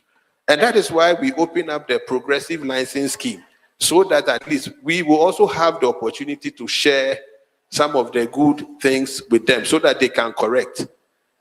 So this is how we are trying to meet. Your third question as to, I think there's something African that we didn't do. Forgive us. We don't know everything. Forgive us and teach us. Amen. Thank you. So, thank you. I think my brother who has just spoken has spoken like for all of us as regulators. I think we are the only two. We are only given one mandate at a time. And the mandate is to inspect. When you get somebody called an inspector, don't expect that person to give you the other part of, let us do it like this. The regulation, and if that inspector is found to be doing contrary, then another employee must be put in place as an inspector, and that other person might have to surrender the job. So, okay, on a light note. So, what we are saying is that it is true that the industry requires capacity, and probably now from the reports that comes from the inspection, then another field can do the capacity building. So what are we doing as a board is that we, as Kenya Dairy Board, we realize that there's a lot of capacity need in terms of knowledge, and currently we are developing a scheme, a quality certification scheme, that the processors, the actors will be certified, so that in that process, you will even get somebody to tell you what you are supposed to do right or not right. So we have a process certification that is going to come on board, and in that process certification, there will be people to let you know what to do. But forgive us, just the way my brother has said, an inspector will always be an inspector. I speak now as a development officer, but when I come to inspect, I will be just an inspector. Thank you so much. Okay. All right, Clementine will have something. Yeah, Thank you. Someone mentioned outsiders coming to help us, and you are worried about whether we are progressing in that mode. For me, it is the most important thing is for you to realize you have a problem. When you realize you have a problem, then you will start looking for solutions. The other way around is what the donors did. They identified your problems, gave you the solutions, and what happened? For instance, when they saw that we have low-yielding cows, they gave us heifers, and what happened to the heifers? They died. When you have a problem of low productivity and you are the person who is eager to make sure your cow is going to give you more, then you are going to grow the banana grass, then you are going to make sure you are dipping it correctly so that it is not sick. And maybe later you will see that you can find a better bull or better genetics from these breeders who are all over. So it is important as Africans to identify our problems. Then we brew our own solutions from home. Outsiders should come and help us to implement our home brewed solutions. We have so many learned people. Like for Zimbabwe, I tell you, is there anyone from Uganda? Even Kenya, you know, you have ABS. Dr. Makoni is Zimbabwean. He lifted the East African dairy so much. But go and check what is happening at home. We have lots of brains among us. And if we use our brains correctly, and if we have the integrity and ethics, you know why people run away from home? They are looking for greener pastures, isn't it? So if we can pay for our services, we don't wait for people to give us, because we are going to make money out of every service that they provide. We pay for it, and then these experts can come to help us. But I also strongly believe in home brewed solutions. Strongly believe in home brewed solutions than those that come from outside. Thank you. Thank you. I have a question, a follow-up question to that. You know, now I'm happy to hear from Kenya Dairy Board. Of course, I've always suspected you are a regulator, but I think we need to look at Kenya Dairy Board to having two functions, because if you want to create an industry, you should be an industry enabler. So you need two divisions. One for enabling the industry, that is an industry enabler. At the same time, another one dealing with the regulation issues. Because if we don't do that, you cannot regulate what doesn't exist. Because when you regulate what is not developed, it's like putting the cat in front of the horse. You actually kill the industry, because you are telling people to do what they do not even know what you are telling them to do. So we need, seriously, if we want to do it in Kenya and Africa, to come up with African solutions for African problems. And one of the issues is to develop the industry. If we don't develop an industry and we start introducing regulation, you are now disabling innovations and trying new things. So, and that's why we do a lot of copy paste from Europe so that we can comply. Now, having said that, today at least I have come up with a new product on dairy, which is now, I learned from the panel that also paying dowry is part of our dairy product. Dairy, you know, which is good, because it means in Africa, cows are very, very important. So the issue is then how do we enable Africa to have more productive cows? And that is an issue we need to discuss maybe in a different forum. I had an issue with integrity. Integrity can never be bottom up, because monkey see, monkey do. Integrity should be top bottom. We need integrity at the regulator, the processors, the cooperatives, and the farmer. It needs to flow downwards. because people do what they see other people do. If there is no integrity at the top, then I am who is at the bottom believe that it's fashionable not to have integrity. So it should be bottom up. It should be top bottom, not bottom up, because you are telling people to do what you do not do, and you do not believe in doing it right. So let it be from top going downwards. I wonder what they have to say about this. I think maybe I can just comment that thank you so much. I think this is much of feedback that we really want, and that is the reason why we are in this panel discussion, so that we can pick some of the feedback from stakeholders. You are very key to us, and we are picking those very, very important feedback for purposes of decision making. Currently, Kenya Dairy Board Dairy Industry Act, that is which was enacted way back in 60s, is under review, and it is now a bill in Parliament. So, and one of the requests that has been made in that act is that the board be empowered to do more of development aspects. So if that bill passes, then you will see a part of the board that is dealing with more of development aspects and another part dealing with the inspection. But when you see an inspector coming to the plant, know that he's an inspector. There is no discussion about you should do this way.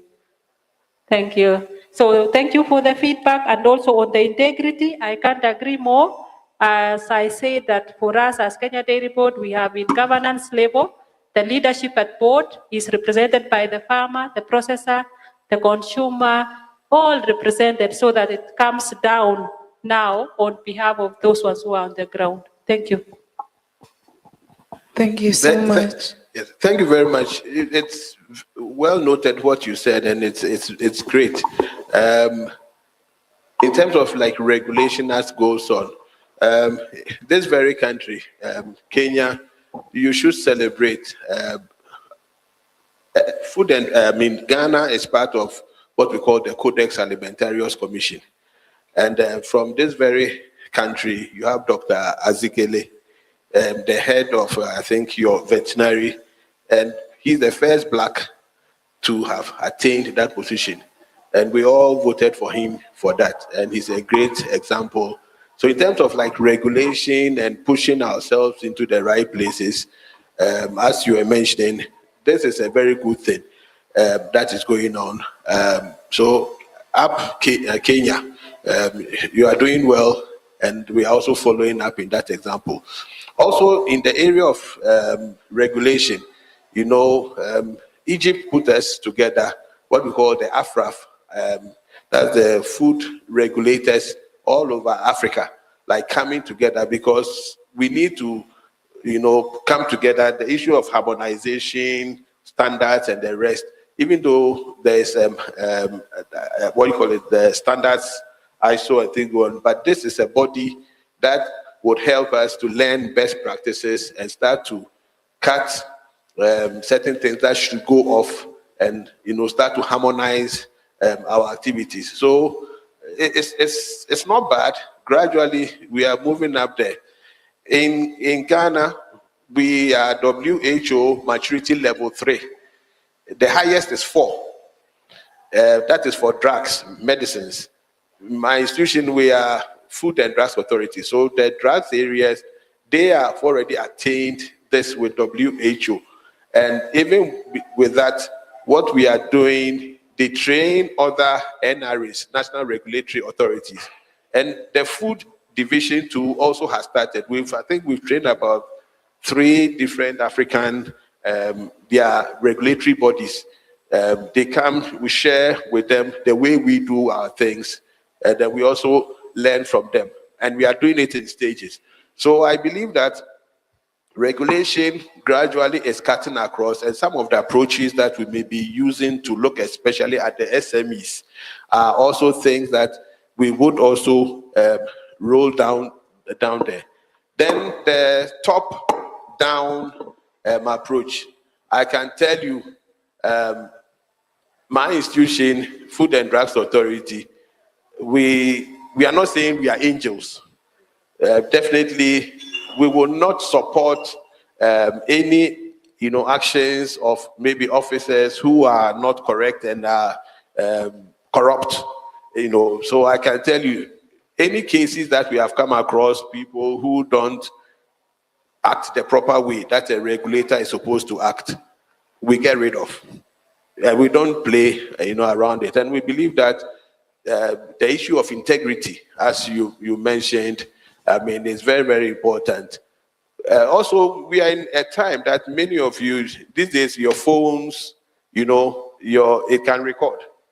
Please, feel free, record things that happen in Kenya.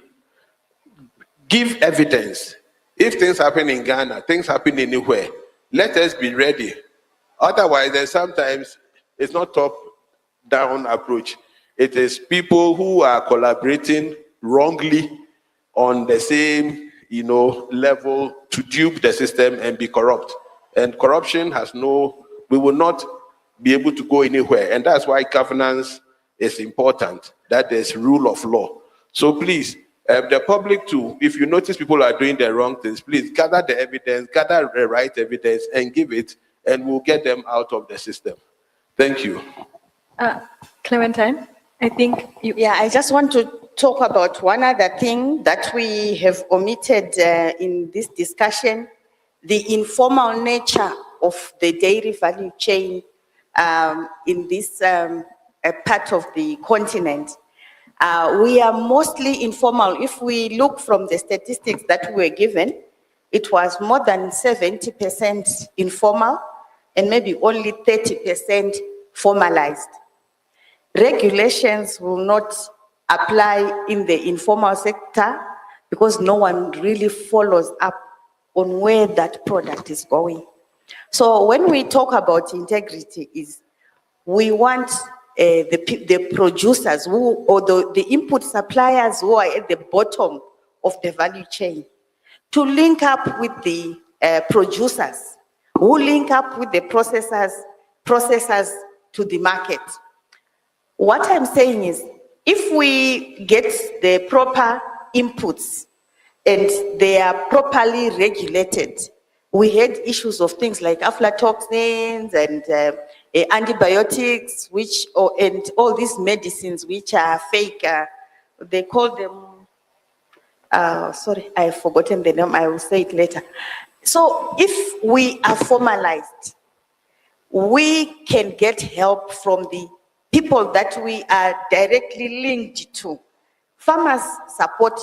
Processors support farmers to get the right inputs, they do the correct thing so that they bring the best quality product.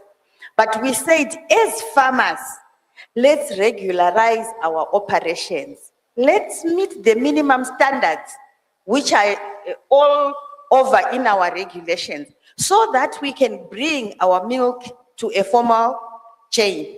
And when this milk is coming to the formal chain, it's given the correct value of how we added value to it.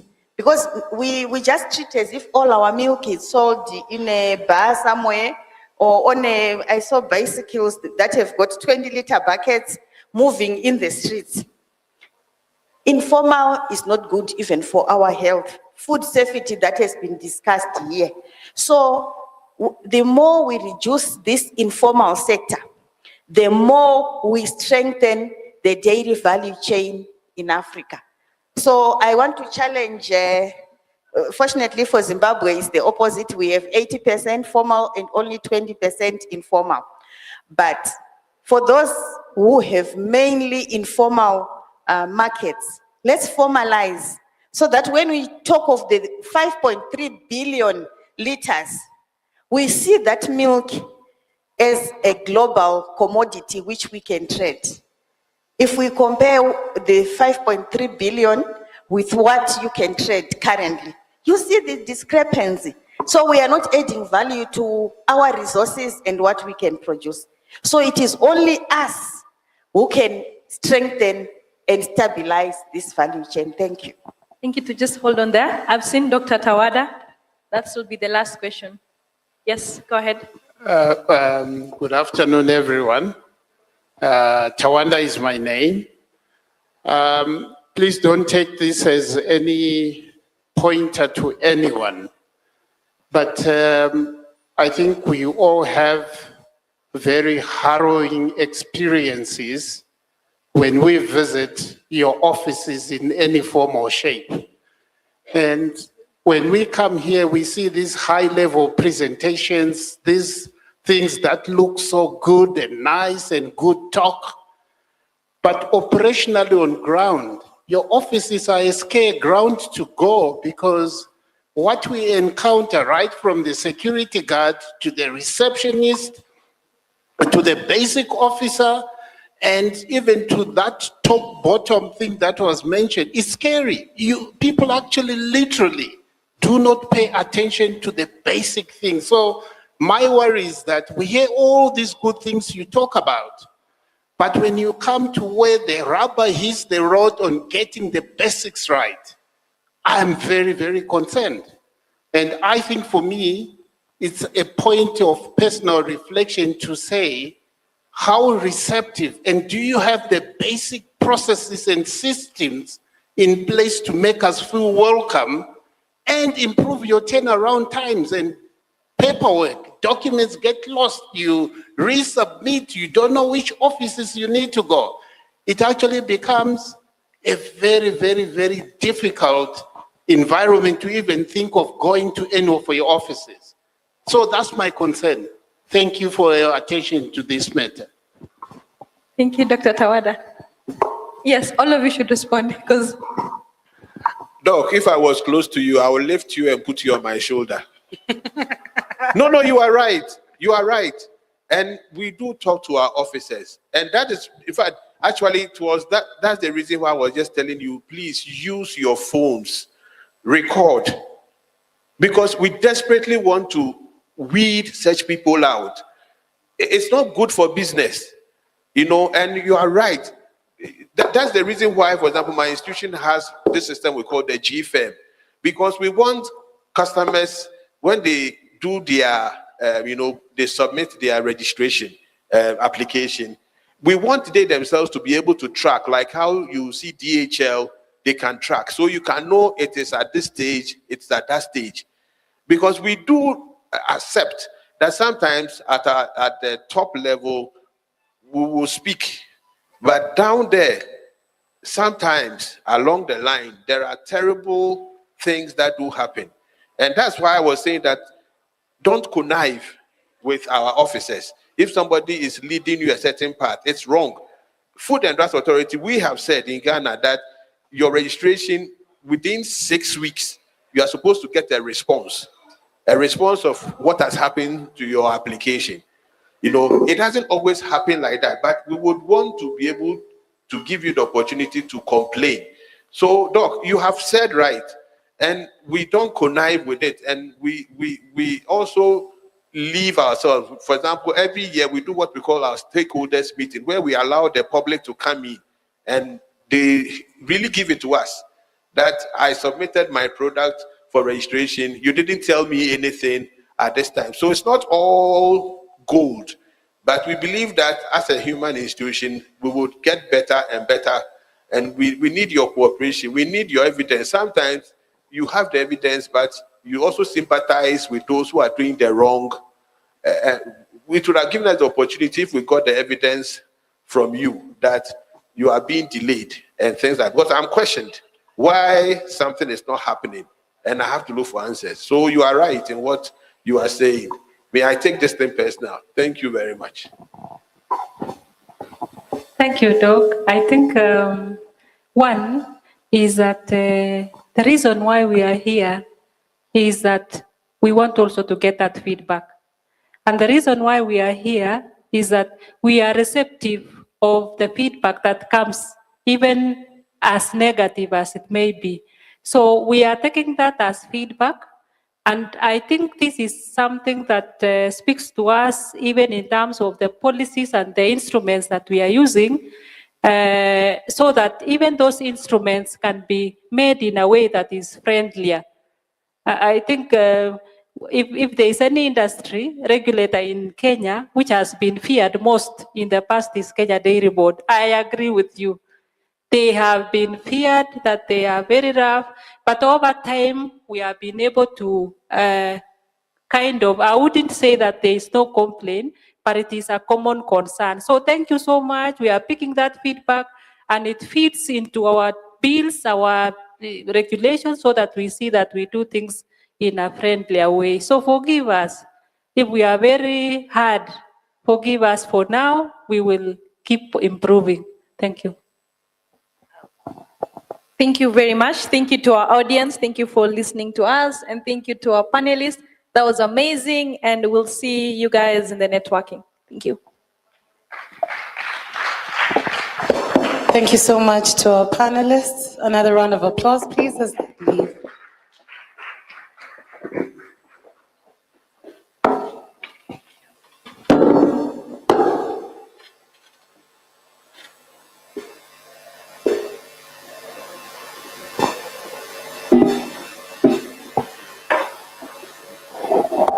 Now, moderating our next segment will be Faith Chepkoech. And I would like us to please welcome her with a round of applause. Welcome, Faith.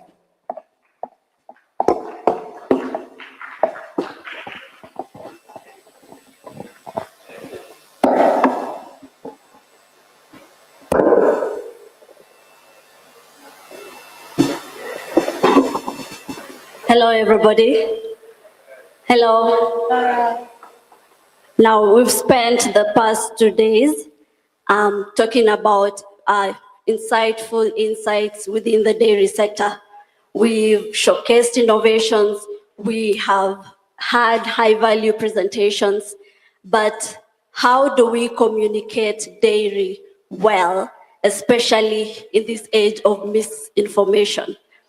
And just to tell you how important this conversation is, I'm sure many of us have formulated an opinion about a dairy product or have had questioned a product within the dairy sector based off of information that you have gotten online. So this is very, very important. And I'm going to be moderating this session. My name is Frida Chepkoech, and I work here as part of the organizing team as an editor. And I'm excited about this session because we have an exciting lineup of panelists who are going to help us break it down. And I'm going to welcome each and every one of them. And as they come here, they will introduce themselves afterwards. So to come on stage, I'd like to welcome Milan Kabata from Dairyland. Let's clap for Milan as she comes on stage.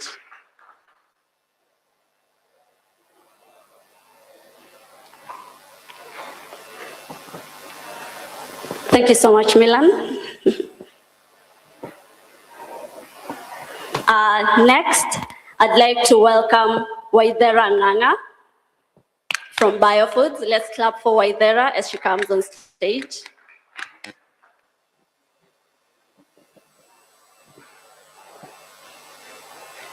Thank you so much, Waithera. Next, I'd like to welcome Victor Tumbi from Kinangop Dairy. Let's clap for Victor as he comes on stage.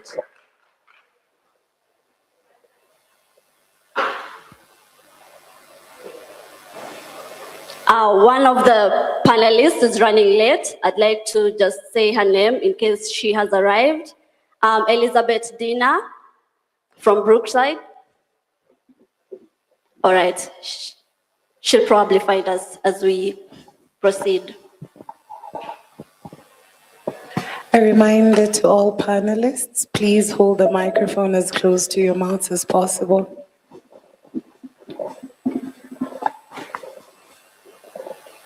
All right. So we are in the age of information overload. That ship has sailed. So right now, most dairy companies are no longer competing based on just price or quality. They are competing with information and misinformation. So maybe Milan, to start us over. What would you say is the biggest misconception about dairy today? That's a very good question. I think I'll start with the most basic one. I think the biggest misconception about dairy is that it's boring. A lot of people grew up seeing advertisements with just a cup of milk or a glass of milk on an advertisement, a billboard. So most people assume that dairy is just a breakfast item. So to many young people, milk is very basic and boring, which is a very big misconception because there's a lot of exciting things and positioning we can do to sort of communicate the uniqueness in terms of how people can consume dairy. Right. Could we also get the same insights from Waithera? What would you say is the biggest misconception in dairy today? I think the biggest misconception is that we don't need dairy anymore. So there are a lot of narratives that are being pushed in terms of alternative milks, being told that dairy is bad for you, so you need soy milk, and that in itself is a problem because when you look at dairy, dairy is actually one of the whole foods that children need as they're growing up because it has calcium, it has vitamins and stuff like that. So when we push this kind of narrative, which is very dangerous, we end up having a bit of a health burden on our budget later on because you find now that we are now dealing with cases of malnutrition because children have not been fed the right foods at the right time. Yeah, maybe also Victor could also share some insights on that. I think the biggest part perhaps for me is that dairy isn't versatile enough. It doesn't open enough doors. It also doesn't enable people to reach different categories, different age groups, different demographics. Especially now in this day and age, we've seen dairy industry change a lot. People are very health sensitive with the introduction of fruit yogurts. We have high value products. Value addition is really coming out stronger than just your rudimentary milk. So it's really expanding. And I think there's a lot of opportunity in dairy for young people. As I look into this room, I don't see a lot of people that are around my age or maybe younger than me. So I think we need to talk more to the younger generation to join these tables, to join these forums. As Mr. Roderick said, collaboration. It's important for the young people to be in these forums, to be on the regulatory table. So yeah, dairy is very versatile. Great. So Ms. Waithera, maybe give us a policy and industry lens in this conversation. Where is the biggest gap? Do you think it's in regulation? Do you think it's in communication? Or do you think it's in enforcement?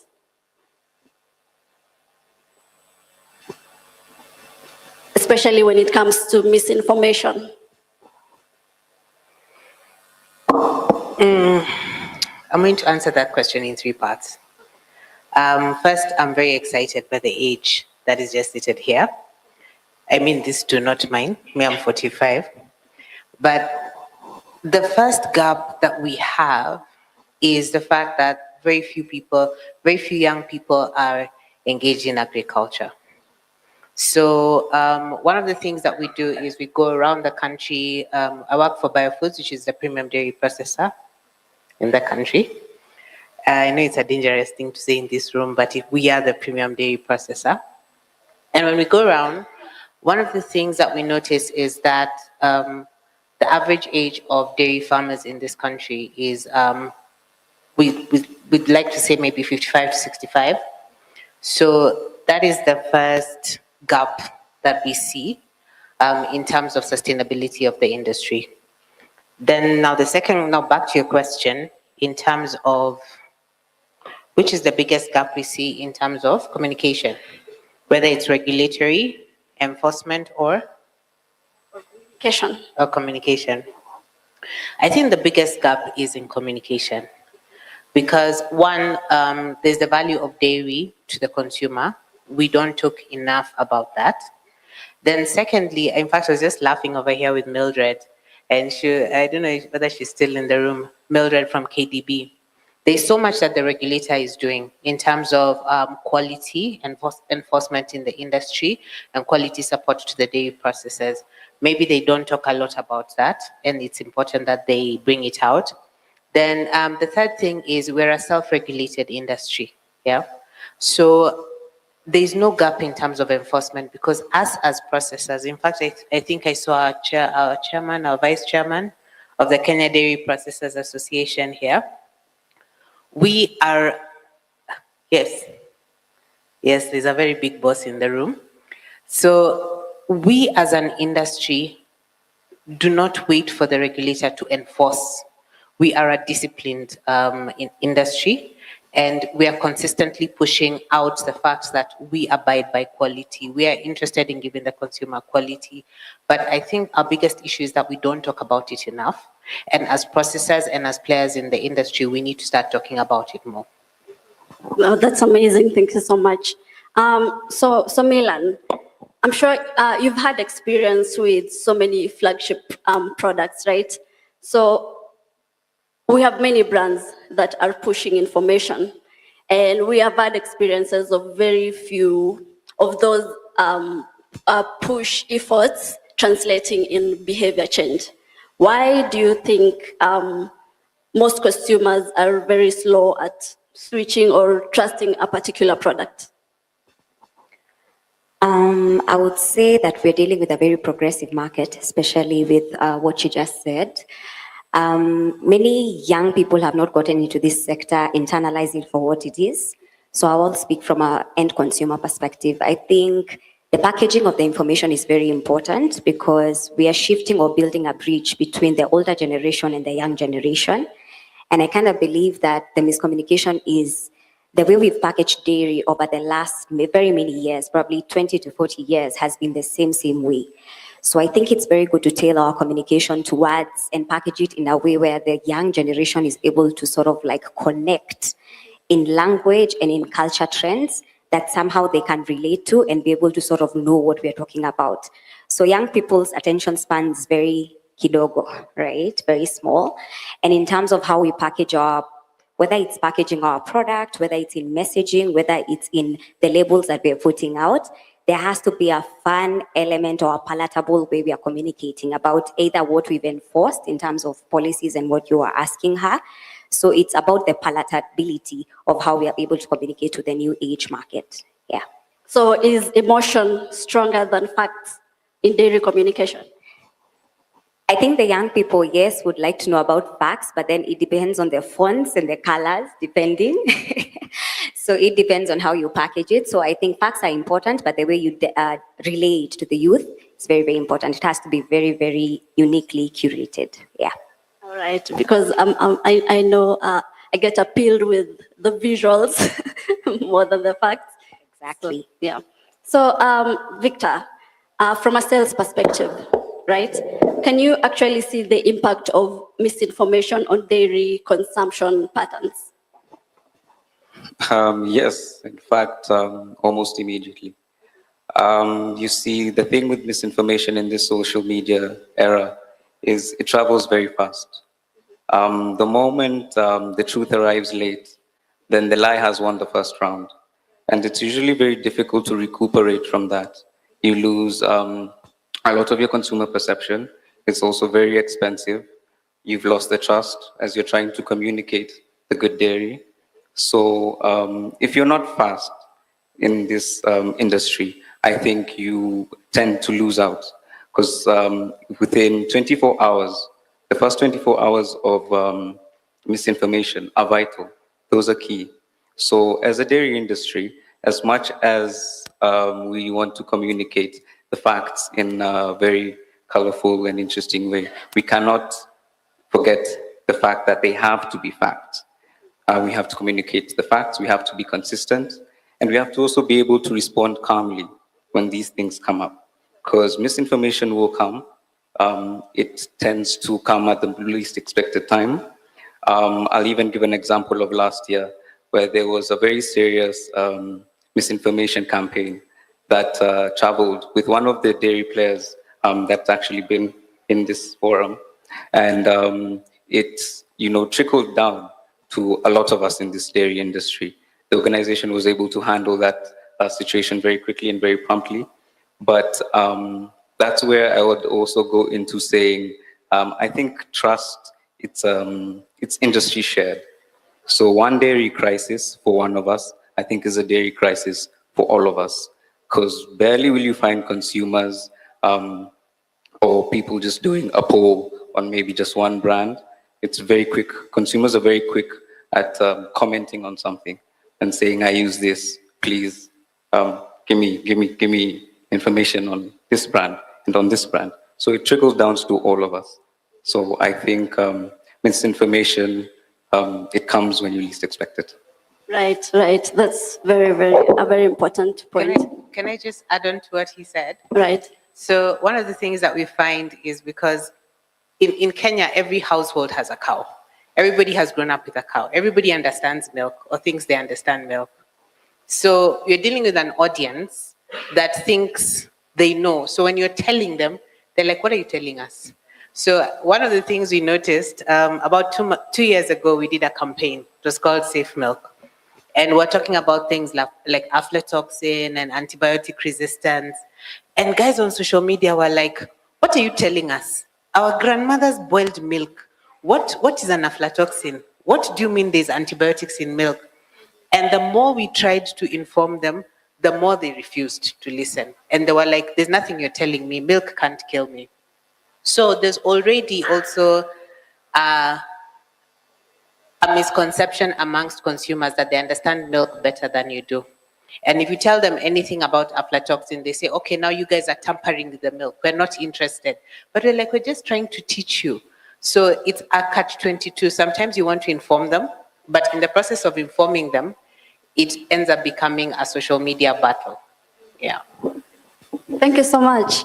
Another important thing about this conversation is that we also get to debunk a few of the myths and misconceptions that most of the consumers who may not be here, I'm sure we are so privileged to have a group of experts in our midst, but we also have consumers watching online. So I'm going to pause one of the common misconceptions, and we're going to see if it's true or false, okay? All right, so let me read it, and you can tell me, or you can raise your hand if it's true or false, okay? All right, so UHT, right? Is UHT milk, does UHT milk have a long shelf life because it contains lots of preservatives?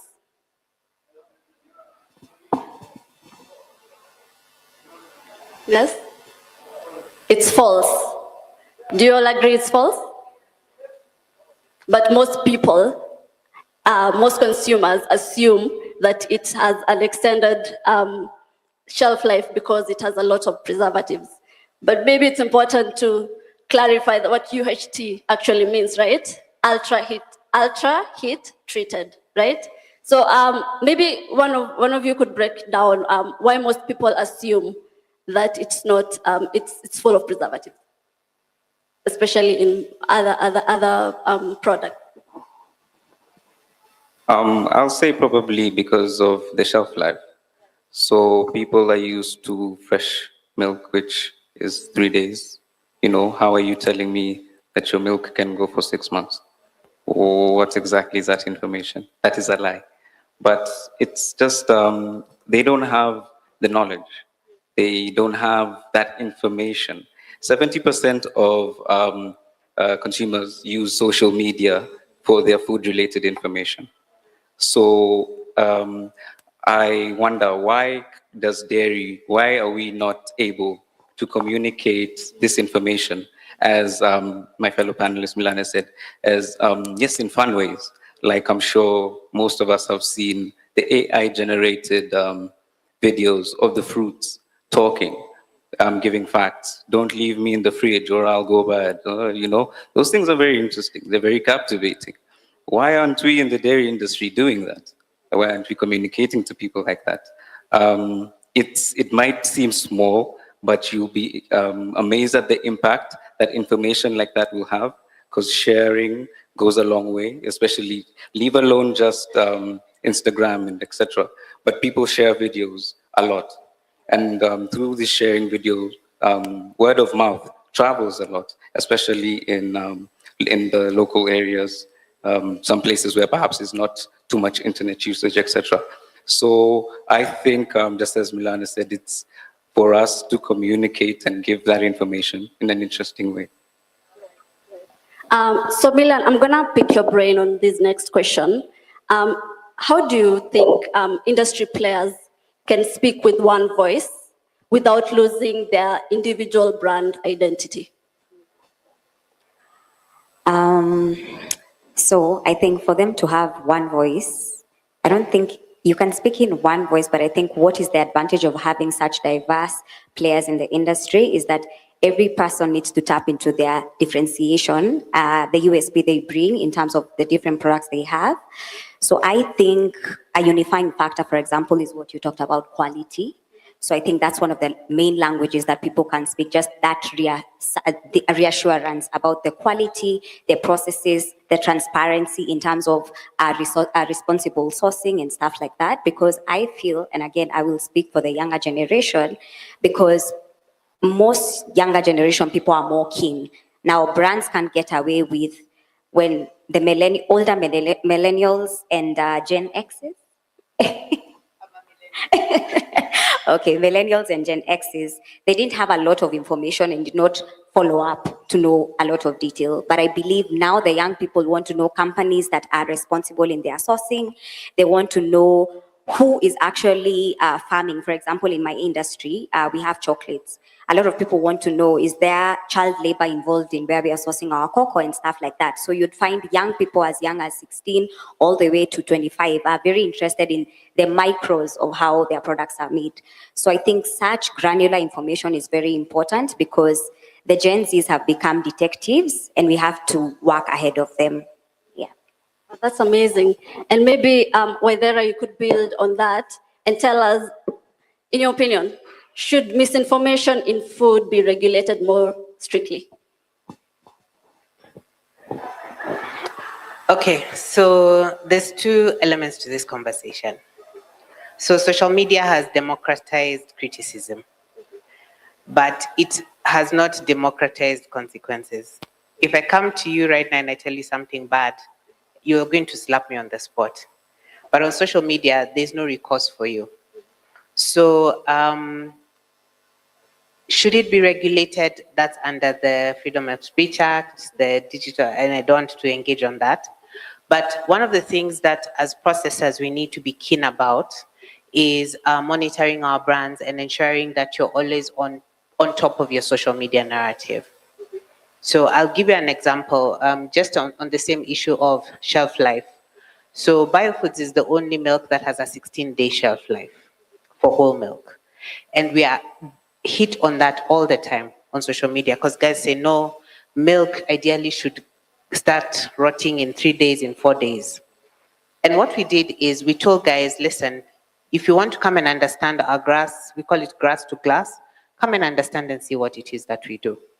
So we took them to the farms, we showed them the quality parameters that we have at the farm, how we do our cold chain, how we separate our milk until it comes to the factory, the whole end-to-end chain. And we made it very transparent on social media. And once people started seeing that, then they started understanding, because you can't tell somebody why it is like that. You can only show someone why it is like that and why it makes sense. Now, when you go back to the social media conversation, you cannot regulate a conversation.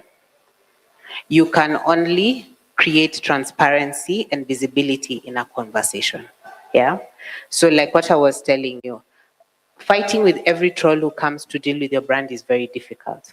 But creating transparency and visibility so that you're able to have brand ambassadors who now vouch for your brand because they've seen with their own eyes what is possible, that's the only way you can deal with social media. The second thing is you can also work with good influencers, people who can speak on your behalf. So one of the things that we started doing is working with influencers who are credible. I don't know whether you saw Flacco going to the farms, showing people how milk is is gotten, because you have to use humor. I like what you said about the little fruits. I am a diehard for Strawberryta and Apolita and all those guys. But you have to use in the beginning, when what you was talking about with the millennials or with my parents' generation, if I have to get to my mother and her generation, I have to be on Inoro FM in the evening, so that whatever is said there, because she will believe it 100%. When you come to the millennials, which is my generation, you need to be on Instagram or maybe TikTok or whatever, but you need to find us where exactly we are listening so that you're able to talk to us in a language you understand. So that's the only way. 1, target your communication. 2, create transparency and visibility.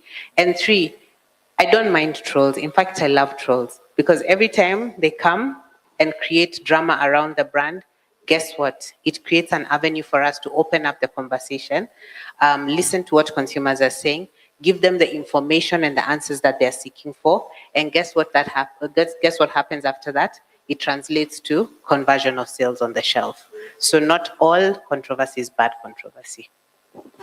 That's amazing. So let's get to the second most common myth or misconception. And maybe I'll pose it to the audience again, okay? Plant-based alternatives are always healthier than dairy. Is that a yes or a no? Maybe if you think that's true, raise your hand. Plant-based alternatives are always healthier than dairy. Yes? Do you have a yes? Do you have a no? It's a no. It's too direct.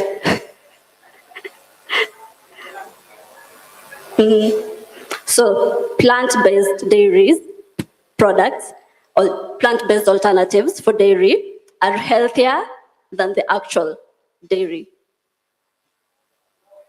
No. Okay, so what do you think is missing in how this comparison is communicated? Okay, first of all, allow me to add on to what my fellow panelists said on transparency. I think it also just touches on what you're saying. So transparency is a part of marketing, especially in our industry. Marketing is no longer just promotional. I think the more you inform your consumers about, how your dairy is handled, how it's sourced, how it's tested. I think it was Mr. Reza who had mentioned about the QR code shows you exactly where to find, where the farm that product was gotten from. Traceability is key, your ingredients claims. I think transparency in our industry is vital, and it's a very key part of marketing. On the plant-based, I'll just say perhaps I don't believe it's healthier. I just believe it's another alternative, especially because as things keep changing, you'll find more and more individuals are lactose intolerant. So it's important to bring an option for them because you want to get to every consumer. And also considering that 60% of the youth, people in Africa are below 25. Those are the people that we're talking to. Just as my fellow panelists said, they're young. These are the kind of questions they want to know. Plant-based, normal-based. I'm sure a majority of them would say, the plant-based aspect. So if 60% are below 25, then who are we looking to sell our products to? It's very key. So I want to add, chime in into that. I think my biggest observation is that market perception becomes market truth. Sometimes people don't give you a chance to explain yourself as a brand. And in the question of plant-based, I think I'll give an example of my brand. And when we rebranded our ice cream, we had a range of ice cream that had real fruit in it for the longest time, I think for over 10 years. But when we did the rebrand, we incorporated the new category that included real fruit, and we named it Real Fruits. Just by naming it Real Fruit, the sales increased by 54% in the first 3 months. And it's a perception thing, because the minute you talk about real fruit, you say plant, people perceive that automatically green is health and green is tick. So sometimes the facts do not support it, but by perception of the first interaction, people buy it as it's a healthier option. Same when we introduce lactose-free ice cream. It's not a healthier ice cream. It's not. The sugar is still the same. The milk cream is still the same. But just by saying lactose-free, without any facts or research, people will assume that it's a healthier option to ice cream. So I believe whatever perception people build on, it is very important for brands to go ahead of the narrative and instigate a lot of conversations to be able to demystify the truths and untruths about brands. So it's very important. The minute you tell me plant-based, I'm in the gym telling everyone I'm healthier now. Yeah, so yeah. Right. So maybe to build on that, Milan. So what would you say is one communication approach that has directly translated into more sales or customer loyalty? I think there is not one pillar that stands by itself. It's a through the line kind of thing. So I think with the youth, social media is a big thing, but I think everybody right now has a social media page, but it's how you use your social media. So having a Facebook page, TikTok, YouTube, X, Snapchat, it doesn't help just to open a page, but it's strategy based. So I kind of feel like the different touch points that have worked is the kind of content creation that you're creating in terms of narrative and storytelling, because the storytell of, and I love Waithera's brand in terms of from the cow to all the way to the process. So I feel storytelling works in terms of factual and visual evidence of how people are able to carry out behind the scenes for a brand. Another thing is using mouthpieces like influencers, strategic people who can actually be your mouthpieces, but strategically looking at their input, not only just by a numbers range, but engagement to be able to collect consumer insights accurately. And then another thing is continuously being top of mind, which is the biggest thing, advertising and being just at the nick of everywhere you go. She talked about the Inoros. It's about the BTL, ATL, above the line, below the line, through the line, making sure that there is no pillar that stands alone. It's a complete loop with every pillar standing on together. Yeah. So would you say that consumers sometimes say one thing and buy another? 100%. Consumers are liars. Don't believe them. Somebody says they hate your brand on social media, and it's exactly what they use in their bathroom. They say, I hate geisha. They showered with geisha in the morning. So I think it's a mass psychology thing on social media because it's faceless, as Waithera said. So a lot of people will smear your brand and say it's a bad product, it's this, it's that. But so long as you have a discount in the supermarket, they still pick it up and actually buy it. So I think it's very, very important for brands to be meticulous, not to believe everything holistically, but go down into getting into specific forums that can get you very accurate information. Right. So before we get to the final question, let's debunk one final myth, okay? Adults don't need dairy in their diet. True or false? So where is this idea coming from? And who should be correcting it? Maybe Waithera could. Let me just start with the first one. There's this thing that people say when you turn 30, you're lactose intolerant. So everybody in Nairobi thinks they self-diagnose. If I'm past 30, I'm lactose intolerant. They don't even know the meaning. It's just trendy to say, and they catch on to it. So I feel it's a big, big misconception. Yeah. So, okay, adults definitely need to drink milk. I'll just, I want to break it down a bit differently. Yeah? So, there's something that we're doing in the industry. It's called quality-based pricing. That means that from now on, milk is not going to be sold on volume, it's going to be sold on quality. And why this is important to the lactose intolerance conversation is because a lot of times in our market, people drink milk that is contaminated and then think because they've drunk milk that is off, that they are intolerant, yeah? But maybe you've drunk milk that has maybe hydrogen peroxide in it or some sort of additive to make it stay longer. So if you continuously drink milk that is not clean, of course it's going to react with your body, and then you're going to start saying that you're lactose intolerant. So, and I'm not calling out any brands because this happens in the formal market and it also happens a lot in the informal market. So one of the things we did is we had an event with women who said, oh, you know, I don't drink milk. And I said, no, it's okay, just come. And we told them to test our yogurt. And this is not an advertisement, but should you choose to buy bio, feel free.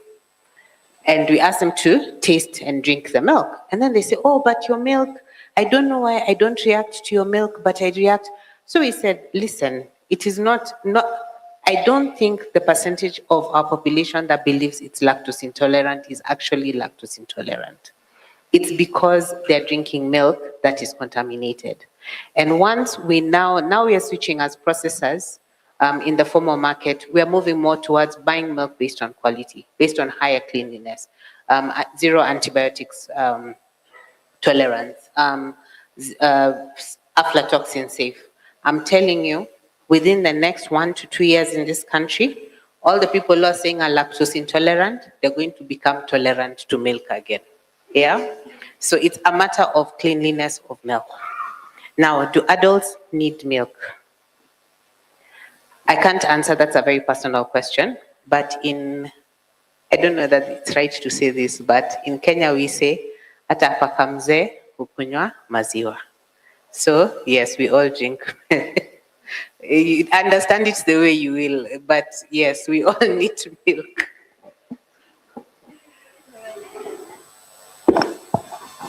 Yeah, I think consumers don't just want, slogans, they want proof.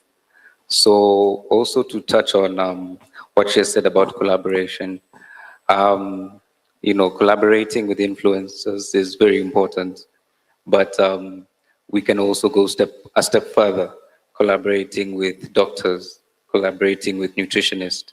I think it was yesterday that Mr. Roderick said, food is food and medicine is medicine. That is very important. The optics of things, the optics of how you say things, stating that this, dairy prevents, stops. It's a very thin line. You need to be very careful about how you address it. So being able to collaborate with licensed professionals, not just on the profile shows doctor, but actual doctors, actual nutritionists that advocate for your brand, advocate for what it aids in, advocate for its usage in certain situations, certain circumstances. I think it's very important. It helps give claims alone are very weak. So backing up your claims is key. Right. Thank you so much. So before we get to the final round of questions, I'd like, do we have any questions from the audience? Right.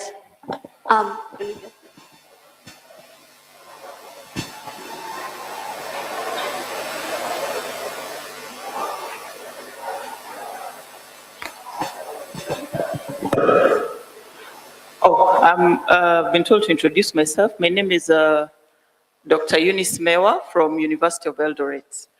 I think what you've said last is what I wanted to talk about. I just wanted to emphasize, because sometimes when it comes to communication and when it comes to food, there's a lot of miscommunication. We are knowledge generators, the university. I heard someone talk about the university not being here. We are very present. Sometimes we cringe when we hear sometimes an advertisement can come on the television and somebody's talking about a product and the science is totally wrong. The information is totally wrong. Even as much as we are using marketers, people who have, from different disciplines to communicate about our products, I think we really need to engage the professionals. We really need to engage professionals when it comes to food and nutrition. Yeah, I heard someone talk yesterday about food versus medicine. I think the communication needs to be very clear what food can do, even on the labeling, and engaging professionals. We are doing a lot of work as universities. We're working with the dairy industry, the farmers, processors, consultancy, and there's a lot of work we are doing. Please, you can always collaborate with the university when you want clear, precise information. Thank you. Thank you so much. Do we have any other comment or question? Any more questions? Please raise your hand. Any other questions?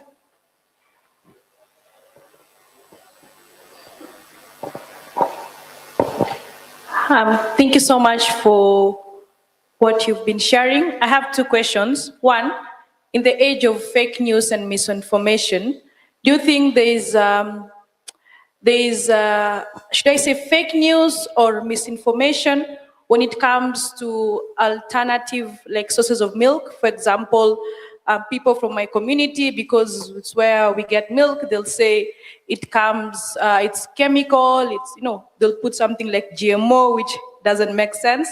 But do you think this is something that is there? And number two, would you think it would be great if the companies who are doing the traditional, for example, the milk from the cows or camel, would work together with the ones who do, because I've been seeing at least becoming more and more popular in Kenya, where they have Brookside having alternative and also having the regular milk. So do you think there should be more spaces of working together for those who are lactose and even just for normal people? Thank you. All right, who's gonna tackle that question?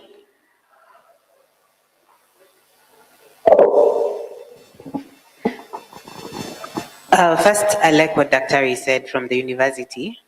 I think in our last campaign, we actually came and worked with some of your university professors to tell the story of milk, because sometimes you have to have credible people speak on your behalf.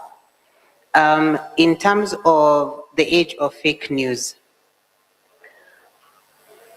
one thing I can say as a brand is that fake news travels faster than real news will. I have counted the number of times I've gone to my mother's house and told her, no, that is AI. No, that is AI. It is not true. But there's also an element of believability in AI and what is happening. So for us as brands, one of the things, and for us as processors, one of the things that we always say is that you have to work faster than misinformation. You have to tell your story fast before other people tell your story. So that's why, if you notice, I think even with Dairyland and the other brands, we're consistently pushing out information, talking about quality, talking about milk, talking about how we're processing. And I've also noticed also the regulator and the ministry has also become very vocal in terms of talking about these things, so that by the time you get the wrong information, you're able to compare and say, okay, they're saying this, but I had also been informed this. And we keep on saying an informed populace is a smart populace, because then they're able to make the right decisions. Can we counter misinformation 100%? Unfortunately not, because it is faster, it is intentional sometimes, and even now we're moving towards election period. Food is political. Milk is political. So there are times when we are busy saying we are getting milk from the Rift, and somebody wakes up and starts telling you things about milk from the Rift because of a politician. So at the end of the day, it's to understand that our job is to inform our consumers consistently on what is right and what it is that we are doing, so that when they see what is fake, they're able to distinguish between what is right and what is wrong. Then there's also the element of the algorithm. And I'm always telling my team, the algorithm will always reward misinformation. Why? Because misinformation is clickbait. If it's clickbait, you want to click, you want to see what is happening, and you're even driving the algorithm faster to push that misinformation. So you can't win against the algorithm. All you can do is say, this is the information I'm pushing out for my brand, and I'm consistently pushing it out, pushing it out, pushing it out. After a while, the people who are your audience, they'll understand it and they'll retain it. The ones who are not your audience, you'll fight with them every day online. Okay, I think we had one more question. I'm Jacqueline Onditi from New KCC. However, I'm just giving a comment. Now, in terms of understanding lactose intolerance, largely lactose intolerance is hereditary, largely. But of course, injuries to the small intestine can also make someone be lactose intolerant. Do people, let me just stand because I can see so many people are trying to see who is speaking. Now, do people react to adulterants in milk? Yes. And that is a very big issue to be addressed in Kenya. But if you are unable to produce the lactase enzyme adequately to digest the lactose, believe you me, you will react. Intolerant for that matter.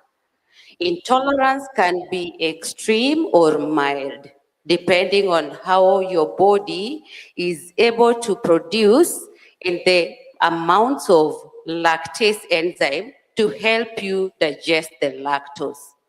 So it is important to understand that lactose intolerance is not going to go away even when the milk is clean if you are intolerant. That's my contribution.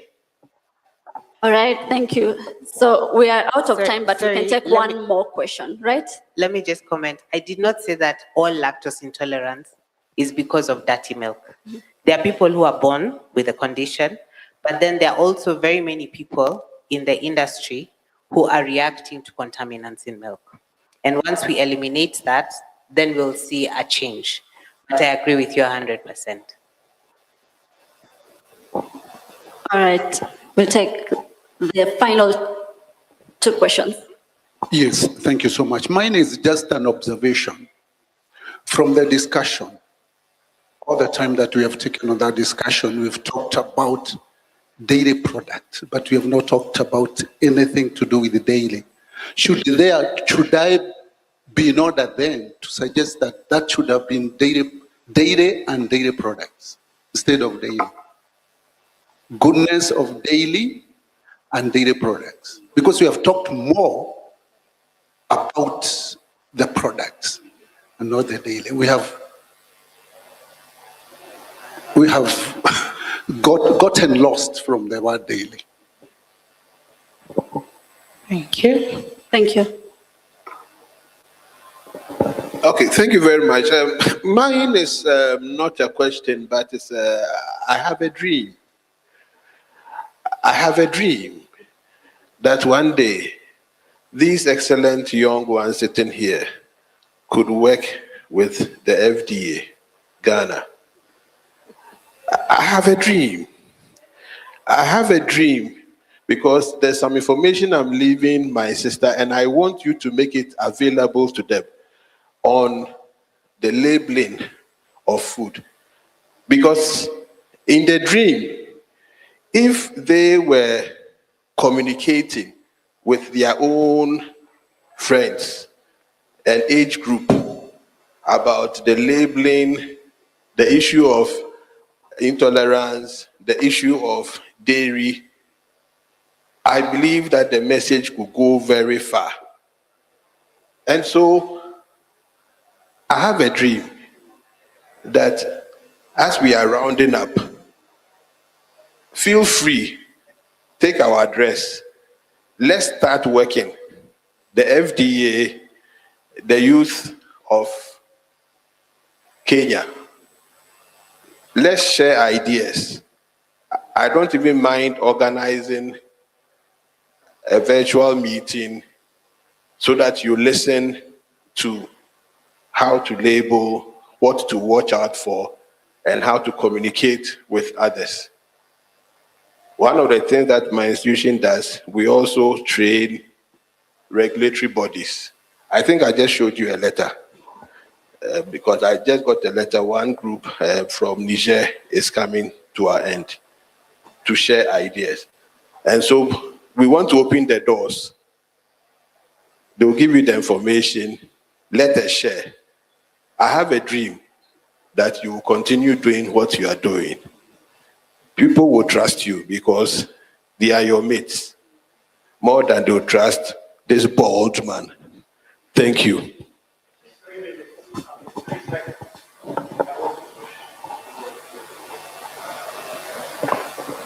Yeah, thank you for this comment. One, I would like to remind you that social media is like a loaded gun.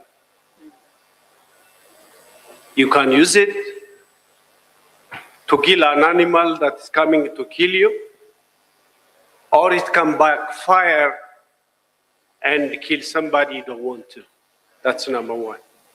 So I don't want to undermine you. I know you are intelligent group here because you are here in front of us. But experience is not on your age. So I would like you to realize how serious it is. That's point number one. Point number two, you can use this opportunity, the new technology, social media, like my brothers there said. Talk about the opportunities across the region in terms of regional value chain. I had a presentation this morning regarding the huge $2.748 billion of opportunities waiting there in Ethiopia. My friend Ghana has another story. My friend from, from the different areas, we have different stories that you guys can really pick up, connect, and use it for the best of your continent. We are we are going, it's a matter of time. You are going to stand in our shoes and you can build the base right today. Thank you. Thank you so much. And maybe just to conclude, just one final question, because you've been in build brands for years. Could you maybe share in one sentence, what should every dairy brand stop doing in communication?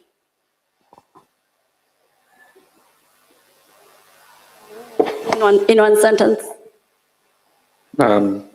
Chasing profits only. Thank you. That is brief and succinct. I think I might be violating what he said. We're just talking about dairy, but I think one of the things dairy, and I'm talking about milk, one of the things brands should stop doing is making it all about family. Yeah, it's a very traditional direction, and I know families take breakfast and do all these things. You have yogurt on your breakfast table, but I kind of feel like there's a lot of tributaries towards storytelling that doesn't have to be always family oriented, because there's an individual shopper or consumer in everyone, and we have to find a language to speak directly to such a diverse audience. Yes. So I'll answer it in two parts. One of the things that brands need to stop doing is telling the story of the farmer like he's a poor person who is struggling and is not making money out of agriculture. We need to start telling the story of dairy farmers, cooperatives that are doing very well, that are building schools, that are building communities, that kids are going to school because of that milk money. And once we start perpetuating that kind of narrative, we'll move agriculture, even dairy, from being seen as a place where people who need aid are taken to being a place where money is made. And I'll give you an example. You don't have to convince a child to be an engineer or a lawyer because they know automatically that's a profitable space. Why should you convince someone that agriculture is profitable? Why should we say agriculture should be made sexy? So I think as brands and even as players in the industry, when we're talking about agriculture, we need to change the narrative. So let's stop talking about agriculture as the place where failures in society go. That's the first thing. Then the second thing is, as she said, dairy is not just a breakfast table product. Dairy is an all-day product. You can have yogurt, you can have milk, you can have maziwa lala with your lunch, but we never tell those stories. All our ads look the same. We, in the morning, having breakfast, but we need to start now telling those stories. One of the things that my brand does is, okay, I'll just veer off and just tell you something controversial. I asked the team, can you please get me sexy zaddies? You know what sexy zaddies are? These men who are over 50 years old and they want to start working out and looking good. They are hitting midlife crisis. And I said, we need to put those people in our ads because those are the people who are buying high protein yogurt. Yeah. But we're not talking to them because we're only focusing on the mom with the child. So once you start diversifying and looking at your audiences differently, you start realizing that there's a lot of money as dairy brands we're leaving on the table because we're not talking to the right person. Yeah. Thank you so much. So this has been a very insightful conversation, and it's also important for me to bring about one of our publications that speaks on dairy, the dairy industry in its broad scope, dairy business, Middle East and Africa. So if you get a chance, it's at our booth, FW Brands. So you can go pick and have a look at former publications as well as the current publications. Thank you so much for this conversation. Thank you for making time. Let's clap for our panelists. And for Frida as well. Thank you so much for moderating that session.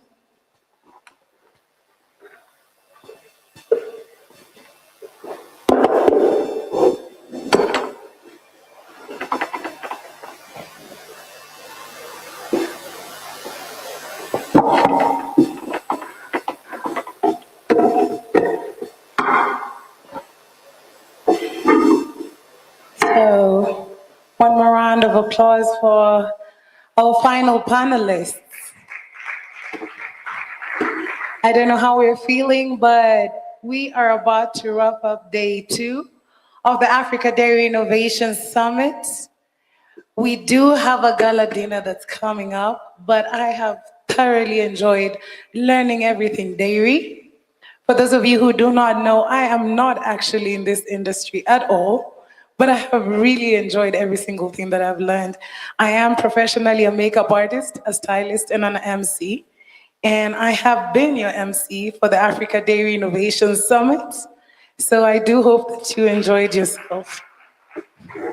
And now as the sun sets on 2 days of insight and exchange, we prepare for an evening of recognition, elegance, and celebration. A moment to honor not just achievement, but excellence.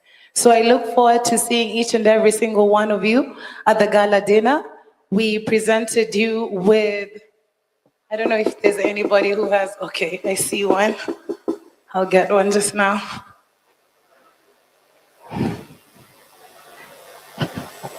So right here, I don't know if there's anybody who doesn't have one. I don't know if there's anybody who doesn't have one, but this will be the program with the list of names that we'll be calling up for the Gala Dinner Award ceremony. And I look forward to seeing each and every single one of you, ladies and gentlemen, later this evening. The dress code is black and gold. I will appreciate if you are there. And until then, please do enjoy networking. This is our time for the cocktail session, and we promise you after. So thank you so much once again, and see you later.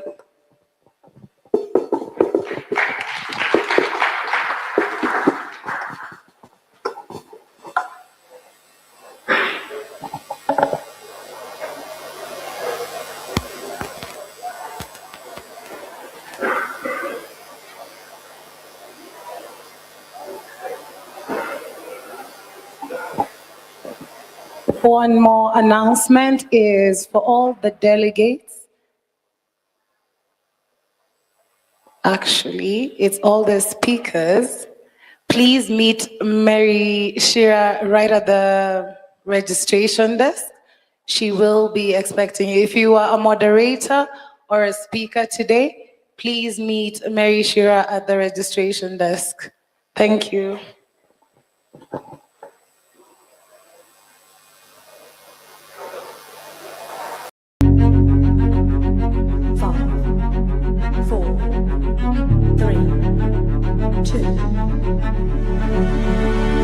One.